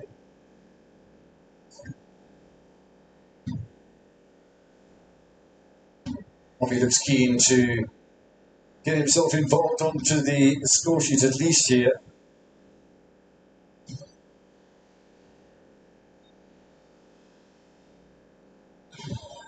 One in Calabar.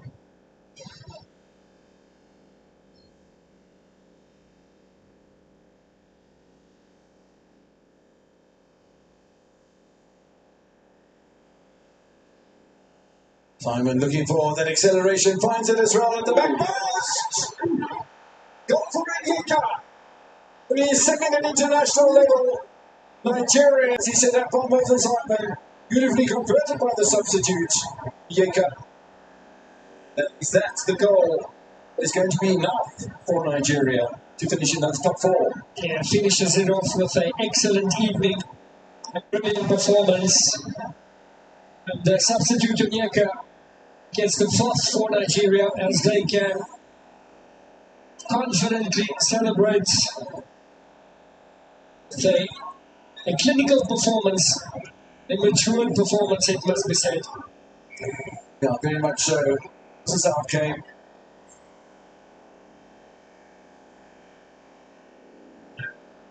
You've got down this flank from Simon. Lovely cross and a first time volley. Found the back of the net. And once again, Gino beaten for the 4th time this evening. Excellent green play, excellent volley. It's Nigeria 4. Now they have a +7 goal difference. How important is that going to be in that battle for the best 4 second-place sides? Just let me remind you of that. 9 teams, or 9 groups in the World Cup qualification on the African continent as this match goes into its 2nd minute of second-half stoppage time. 5 minutes added on by the Egyptian referee, and Simon goes wide. So, 9 groups. 9 winners of the groups go through to the FIFA World Cup finals in Mexico, the United States and Canada. And the best 4 second-placed teams then enter into a playoff system. And that playoff system will be on the 13th of November when the semi-finals will take place. The 16th of November when the final of the mini tournament will take place. And then there will be the intercontinental playoff. Playoff winner will join one of team each from CONMEBOL and the Oceania, part of the Asian and 2 from the Central American Confederation. So that's going to be quite a difficult situation to get through as well. But first of all, you've got to make those best second place sides, and Nigeria doing a very good job with those 2 first half goals and 2 second to make it count today. An impressive performance from Nigeria. They needed this. They got what they needed. Yeah, impressive indeed. First and second half. Quality came through at the end of the day. And you got to give credit to Benin. They never stopped fighting, especially in the second half. Showed a bit of resilience, but nothing to show for that. It was an excellent, solid performance here from Nigeria this evening, and given them 4 goals, to possibly see them move onto a further qualification round. Good defense from Semi Ajay. Problems for Stanley Rabali, who looks to keep it clean sheet. Day with 90 seconds remaining. The final whistle is blown in Bombela in Nelspruit, South Africa. By the way, South Africa beating Rwanda by 3-0. And 18 points. Qualifying for the FIFA World Cup finals for the first time since 2002. And you could say, but didn't they play in 2010? Yeah, but they hosted it. Didn't have to qualify. That's a massive achievement. 22 years it's taken. Yeah, so they have to qualify once again. And, you know, when you start to earn qualification, qualified for the African Cup of Nations, qualified for the World Cup finals, all in the space, tournaments that will take place within 6 months of each other. It's fantastic for South Africa. Step by step, moving forward. Bafana. Talking of moving forward, Nigeria, depending on other results, could be moving forward. Absolutely. All in all, a convincing performance. The hat-trick from Osimhen, surely the cherry on the cake. The results are more important. It's a team game, soccer, as it'll be called, at the FIFA World Cup finals, no doubt, because football's a different thing in the States, isn't it? That's what it is. You can see the coach, Eric Chell, just holding his knees. Must have been a very stressful 90 minutes for him. Qualifying campaign as well. Referee Amin Mohammed Amar from Egypt blows the final whistle at the Cultural and Premier Stadium. Nigeria have done what they needed to do. That's very convincingly. Osimhen with the hat-trick, Onyeka with the final nail in the coffin of Benin. Nigeria win tonight convincingly by 4-0.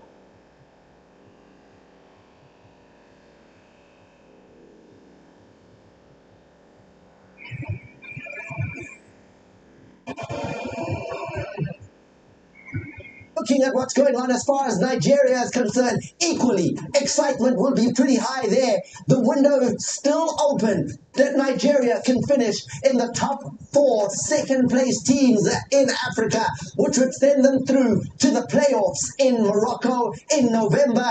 And if you win those playoffs, you head off to the next round of playoffs in March against AFC, Oceania, South America, and CONCACAF to make it to the World Cup. A hat-trick hero. And that was what was needed for Nigeria to beat Benin, as Victor Osimhen was that hat-trick hero for the Nigerians. Emotion, as you look at Eric Chelle, the belief was not there. And similarly, a coach that began his tenure with real disbelief, and the Nigerians now still having a slight chance of qualification for the FIFA World Cup. And what a day. 3-0, 3-0.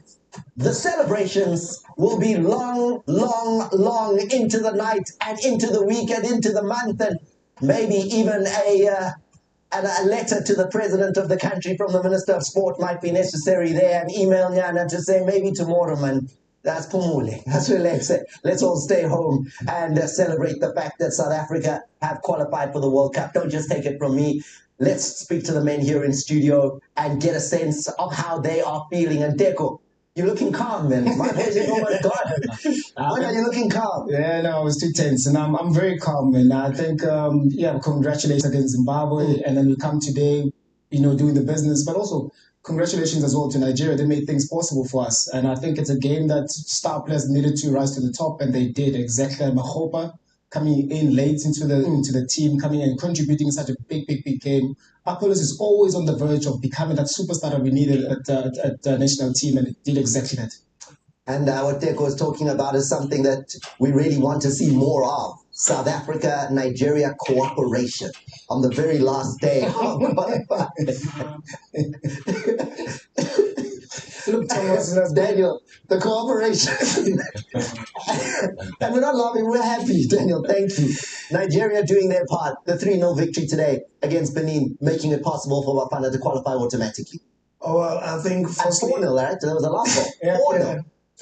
I think firstly, I'm happy that there's something that will make South Africa to love Nigeria now, but because Nigeria actually helped South Africa to qualify in this case, even though it's not a rocket science, but at least it happened. But come to think of it, in the Group C, it has been an interesting campaign for the group so far, from the beginning to now. And congratulations to Bafana because they actually proved that what they've achieved so far from the beginning is not a fluke, and they fought with it to the end. And taking South Africa to qualify automatically, in the group, it hasn't been an easy journey. And look at Nigeria coming back from all the, default from the beginning of the campaign to now, and they fought like in Nigeria they are to be able to get to this point opens that there's still going to be chances for qualification, which is very certain. I think congratulations to both teams. Pomozo, comfortable. I wouldn't use the word comfortable. Neither would I. Neither would I. But now that the job is done, we can say that South Africa 1 point clear at the top of the group over Nigeria. The journey, wow. I mean, even on Friday, it looked like it was going to be difficult. Yeah, it was always going to be a difficult campaign. But one thing that makes me proud is when I look at the starting 11, and everybody is PSL based. That's a proud moment. It's a proud moment of South Africa and the league that we have.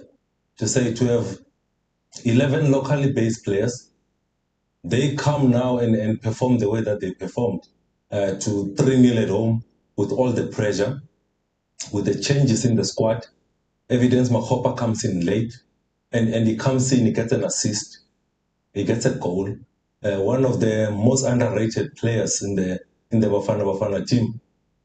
But this one goes out to the league, to the chairman of the league, to say he's doing a very good job, because locally based players, all 11, I think 5 Sundowns players, 5 Orlando Pirates players, 1 Cheers Galaxy player, and they go on and represent this country so well. And I think it was all-round performance from the boys, and I even think that the players that came off the bench to be able to influence the game and elevate the game into the next level. It's a proud moment. Pride is what it's all about. South Africa's last qualification for a FIFA World Cup was when Teko was wearing the Bafana jersey back in 2010. And then people will even say, Teko, they didn't qualify. Bafana didn't qualify. It was because of hosts. And then you have to go even further back. That has been the drought that South Africans have felt. It has been the drought, and it's always been a concern, especially knowing that, the past few years we've actually had a team. And you look at how we did in AFCON. I think that was evidence enough to say that we do have a team that can go on and be able to... What is it about this team? When we've gone to so many qualifications and so many times not qualified, what is it about this team that has got them there? I think it's generational talent. You have Pumuzo mentioned something that is very, very important. You have all these players that he mentioned. Look at where they play. They play continental football every season. That helps you so much. Yes, you look at it from when you put it in context, like, okay, PSL players, but PSL players that are playing where? They are participating against the best teams in the continent. So therefore, when you come to where the Bafana jersey, it's no longer a fear now. You can be able to actually participate and be able to perform under pressure because of you go to your semi-final of Champions League, you go to your quarter-final of Champions League. That becomes a very, very big plus. And for players that we have at this moment to be able to do that, in our generation, we didn't have those type of players that are playing normally every season to the Champions League. So that was the difference. And that's why we've always said about the generation that we have, this is the best generation to actually go in and do it. Yeah, it's a good point, because you look at them. What is the highest competition on the continent is the CAF Champions League. These players that dominated the starting lineup today, they were in the top 4 teams on the continent. So that's why the quality that you see, that's why the jersey is not heavy for a Mokoena. He can put on the jersey and have the confidence to still build when there's a man putting pressure on his back. He can do it.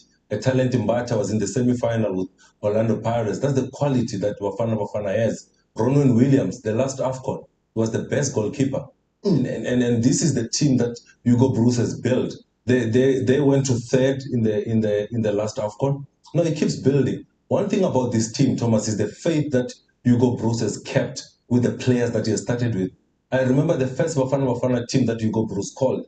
Mahopa was in that team. It's not surprising that when there's so many injuries, he goes back to default mode and says, hey, Mahopa, I started with you. You can come in and join again the same team. The pool of players that he has built is so strong. I love what you're saying there, and it just made me think of this. I mean, if you take it that it's the Champions League and the Confederations Cup, you're saying critical. That means that our African players are sharpened by Africa to go and represent Africa. Sharpened on the African continent by the pinnacle of African football to go and represent the African football style on the continental and global stage.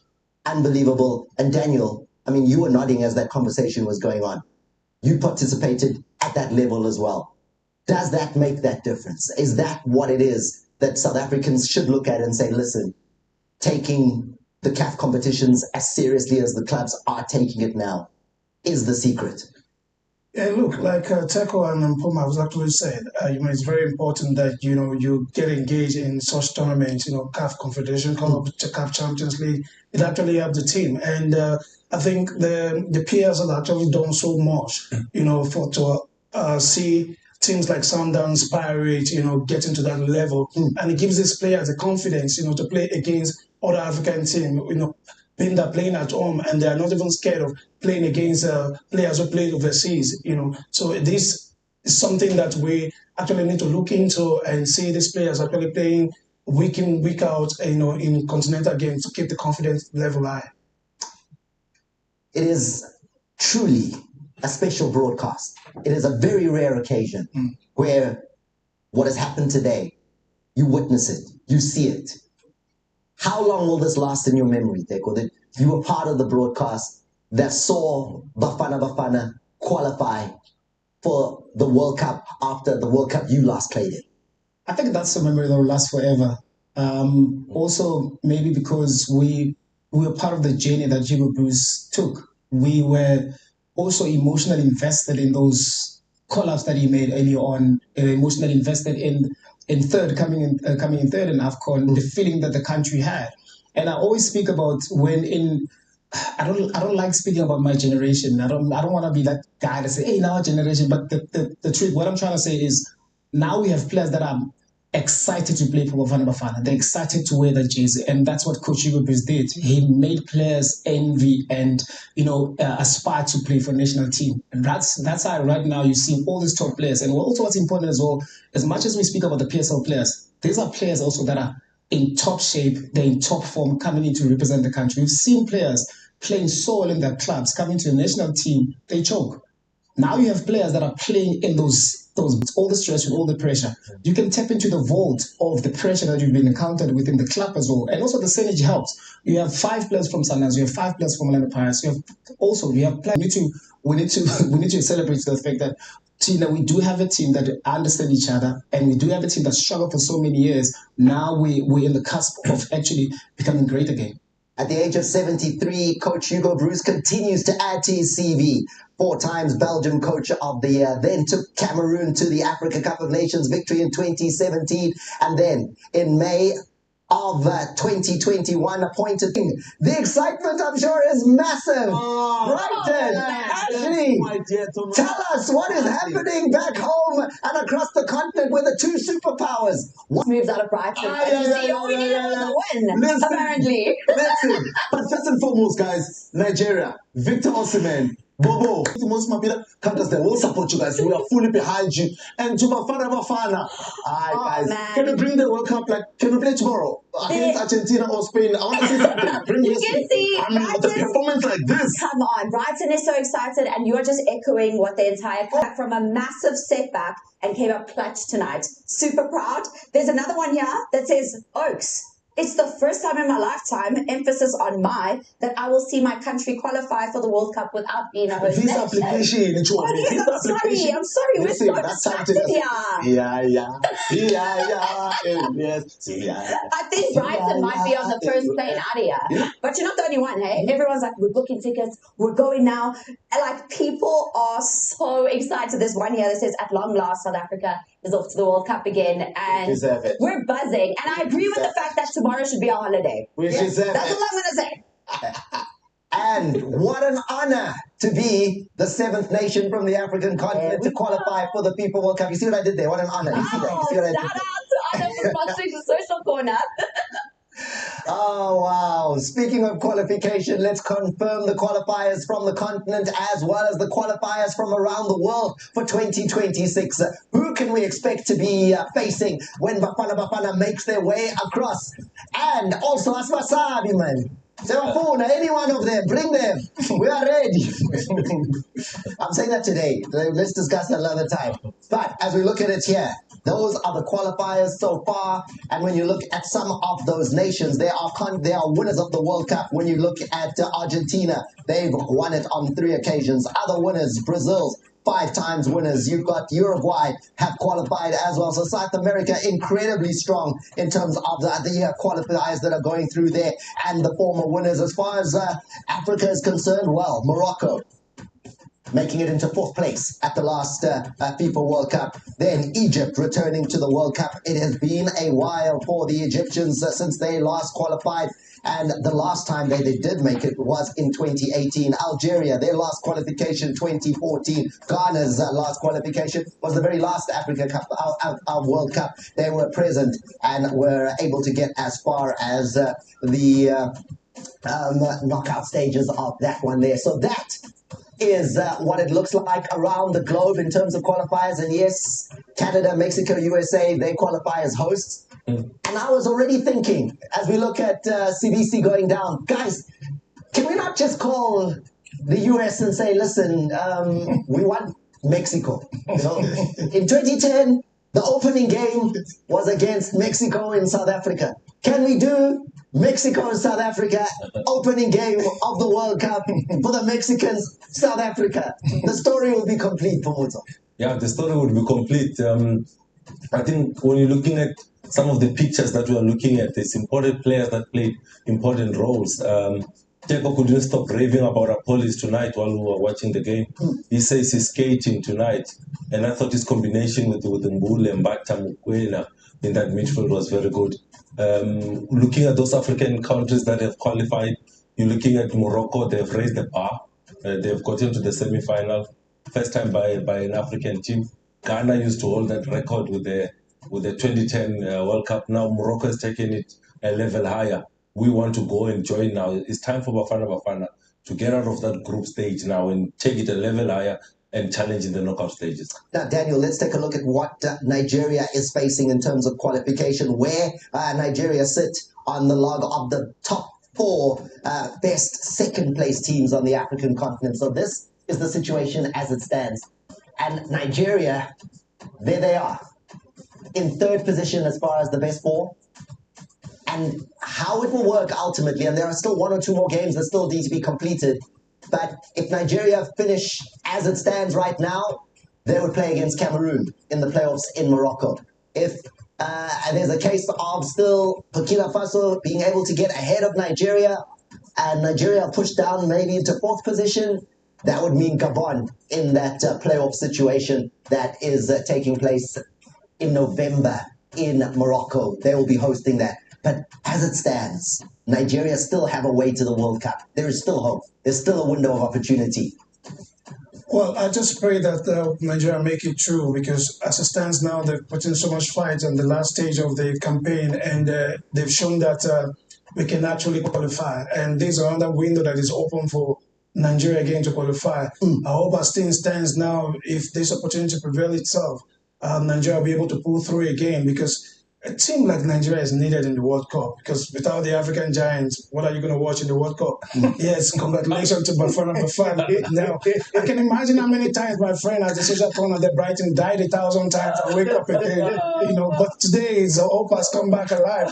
So, without Nigeria in the World Cup, I think it's not going to be too good for Africa to watch. But so, they put on the fight this evening, and I hope that this fight continues until we get there. Well, as the situation is right now, as South Africans, I'm not the official ambassador, and I can't speak on behalf of all South Africans, but I'm going to say this, that given what happened tonight, and the fight that Nigeria put on, and the 3-0 victory that assisted South Africa, we are with you in your belief that Nigeria can get to the FIFA World Cup. And if you do qualify, and you do get through there, your flights through South Africa, I'm sure we can help you with petrol through OR Tambo.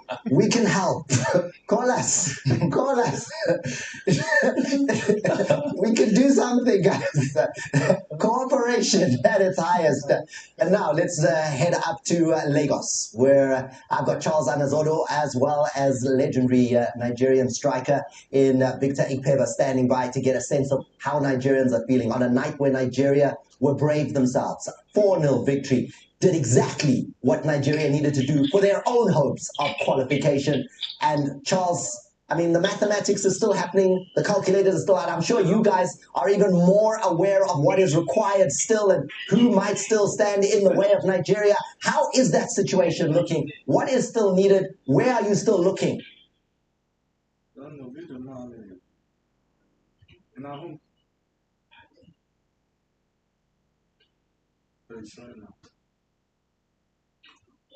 A World Cup, a job well done, yes. And undoubtedly, the Super Eagles will still find an avenue to make it through to America, to the USA, Mexico, and of course, Canada as well. It will not be an easy journey, but it's something that I'm sure with the spirit of Nigerians and the Super Eagles as well, I'm sure that we can make something of it. Victor Lusai-Peba is still here in the studio with me. And Victor, when you look at the standings and how we finished, those 5 draws that the Super Eagles had really hurt the national team. And I'm just going to go back to the game against Benin Republic, the very first leg, where we lost that particular game. If we hadn't, we wouldn't be in this situation now. I agree with you, Charles. I look a little bit tired, a little bit disappointed. We would like to see our boys, coming top in our group. But first of all, congratulations to South Africa. It didn't come easily to the South Africans. The 3 points deducted, they had the courage, the mentality, the fighting spirit to get to the finish line. So for our boys, I think our slow start was our greatest undoing. If you look at this group, and we couldn't do the job against Lesotho at home, drew away to Zimbabwe, lost to Benin Republic in Abidjan. Our form in that period was terrible. We had a manager that left Pesero and Philippe came, and there was a little bit of chaos everywhere. And I think that was where we didn't get it right. I think this manager have done a great job, Eric Shea. 4 wins from 6 and 2 draws. So it has changed a lot in this team so far in a very, very short time. Not a lot of people had faith in this manager. It shows that a good start in the World Cup campaign goes a long way, and I think that is where the South African got it spot on. And it was, this is the game. If we look at the goals scored, and a lot of kudos must go to Victor Osimhen for getting a hat-trick in the course of this game. This is the very first of the goals that he scored, and the contribution coming from Samuel Chukwueze undoubtedly magnified. Yeah, fantastic. And I think this is a result fans back home expected from this team. There's a lot of talent in this team. It's a problem. Sometimes the Nigerian fans cannot understand why they can't be the likes of Zimbabwe. Why can't people go away to Abidjan to pick a point? But during that period, Victor Osimhen was injured. I think we lost Osimhen in those key games that he didn't play. So, but with what we have, I think we should have coped. And I think this is the second goal coming out. I think. Today's even game in the UAC is like a Chikwueze Victor Osimhen show. What a fantastic cross from Chikwueze. We all know that he has those attributes. If we can bring those crosses to our big man, our forward, we will score goals. It will ought anything in world football. Just admiring the goals scored by the Super Eagles, all 4 of them in the course of this particular fixture. Well, you've got to be a little bit worried for Benin Republic. I mean, we expected to win the game. But the manner in which the Super Eagles won, completely dominating the Beninois, General just might be disappointed. Disappointed. I think it's justice for African football that Benin didn't qualify for the World Cup with what we just saw earlier today. But we know the limits of this Benin side. This is Victor Osimhen, hat-trick, always very dangerous with its head. We know he has what it takes to score goals. So not all former players have scored an hat-trick for the Super Eagles. I think Victor has scored more hat-trick than any other player in the national team. So, but it's great. He has shown that fighting spirit. We know what it takes into this Super Eagles team. But I love the fourth goal too. If we have to see the fourth goal, but Victor can miss from that whenever given that opportunity. Well, he comes off the bench, and that's talking about Onyeka. And what a strike that one was. Worthy of a second, a third, and a fourth look as well. Ball just lobbed straight into the 8-yard area. And my goodness, what a strike this one. What a strike. Just take a look at that. Yeah. Absolutely brilliant. And once again, you've got to give a lot of credit to Moses Simon for his effort as well. Trust, it's a technically brilliant goal, Charles. You have to position your body. The cross for Simon was beautiful. This is the life goals strikers want to see, want to score. And you give credit to a midfielder where you can bend his legs and the body and just slot in. This is one of the goals of this game this season so far. But it's great congratulations to the boys who've been criticized so far. The campaign has not been beautiful, the World Cup campaign, especially the first 4 games. But they've reacted positively the last 6 games. Unfortunately, we couldn't do the job against Zimbabwe. To National Stadium. Just to get through this, is it a bit of a worry for the national team that it just doesn't seem to produce the results that we expect that it does or that it can when Victor Osimhen is not on the pitch? Is that a worry for you? So it's worrisome, but I think when you look at the Super Eagles squad, the players we have, even when Victor is injured, others should slot in and do the job.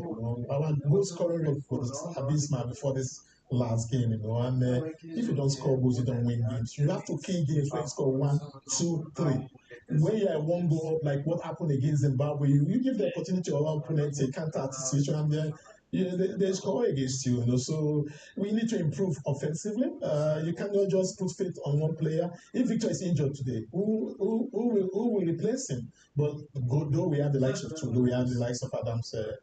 Who is doing very well, and you have to look globally at the team defensively, in the middle of the pack, and offensively.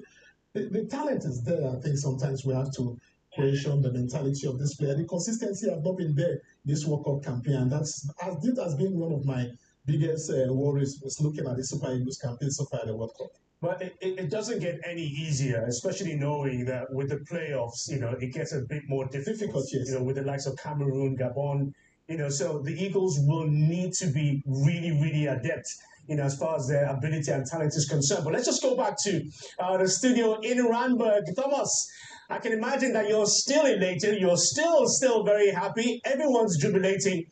But on this side, we also have reason to be joyous as well. We demolished Benin Republic by 4-0. So there is that slight chance that we just might be on the plane to America to play at the FIFA World Cup as well. Don't you think? Absolutely do think that. And Nigeria, we love you. Thank you very much for the efforts today in making sure that you helped yourselves to get to the FIFA World Cup as well. And that window's still open for Nigeria. A lot of very interesting things said there by Victor Peva as well as Charles Amazoro and Daniel. When we talk about Nigeria, and you spoke about it, Nigeria are a superpower on the African continent. They did not qualify for the last FIFA World Cup. This World Cup was almost a must. We're starting to see the Super Eagles that everyone knows. Is it too late? Kind of, though, because it was a slow start, so it makes the Super Eagles team struggle. And I agree totally with my senior brother there, Victor Ikpeba, that we struggle from the start. And since Eric Shilly came in, there's been a lot of change, and the players are stepping up. Yes, whether you like it or not, in every team there's that superstar that you have there, which is Victor Osimhen, who has lived up to expectation. It shows the reason why Galatasaray can pay any amount of money to, retain him there and all that. So now we need people that can come up the shoes like him as well, so that when he's out, like what happened in the other game, they're not people can fit in properly. Hold on. Daniel's saying that in every team there's a superstar. They've got Victor Osimhen, they've got Lukman, they've got lots of superstars. Has that been the case with South Africa? Can we point to a qualification superstar, a player that really did more than others to help South Africa qualify? I don't think so. I think you need to look at the team.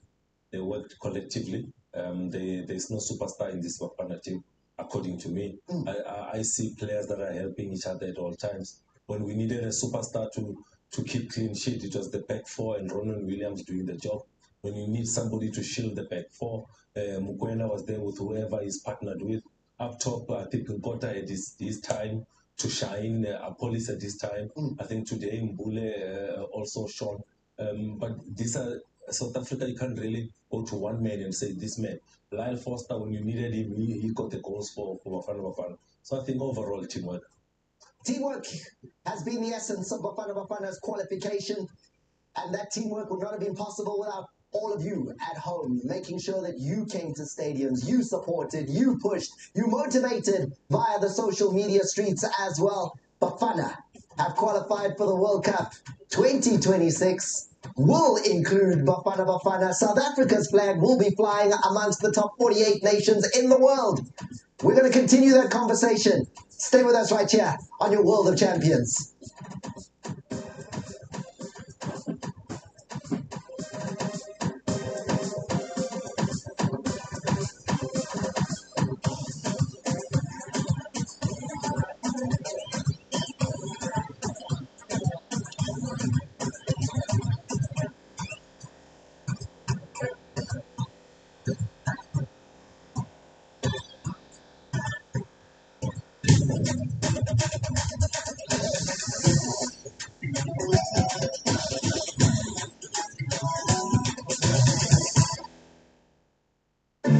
When the heat rises in India, Across the ground. South Africa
you.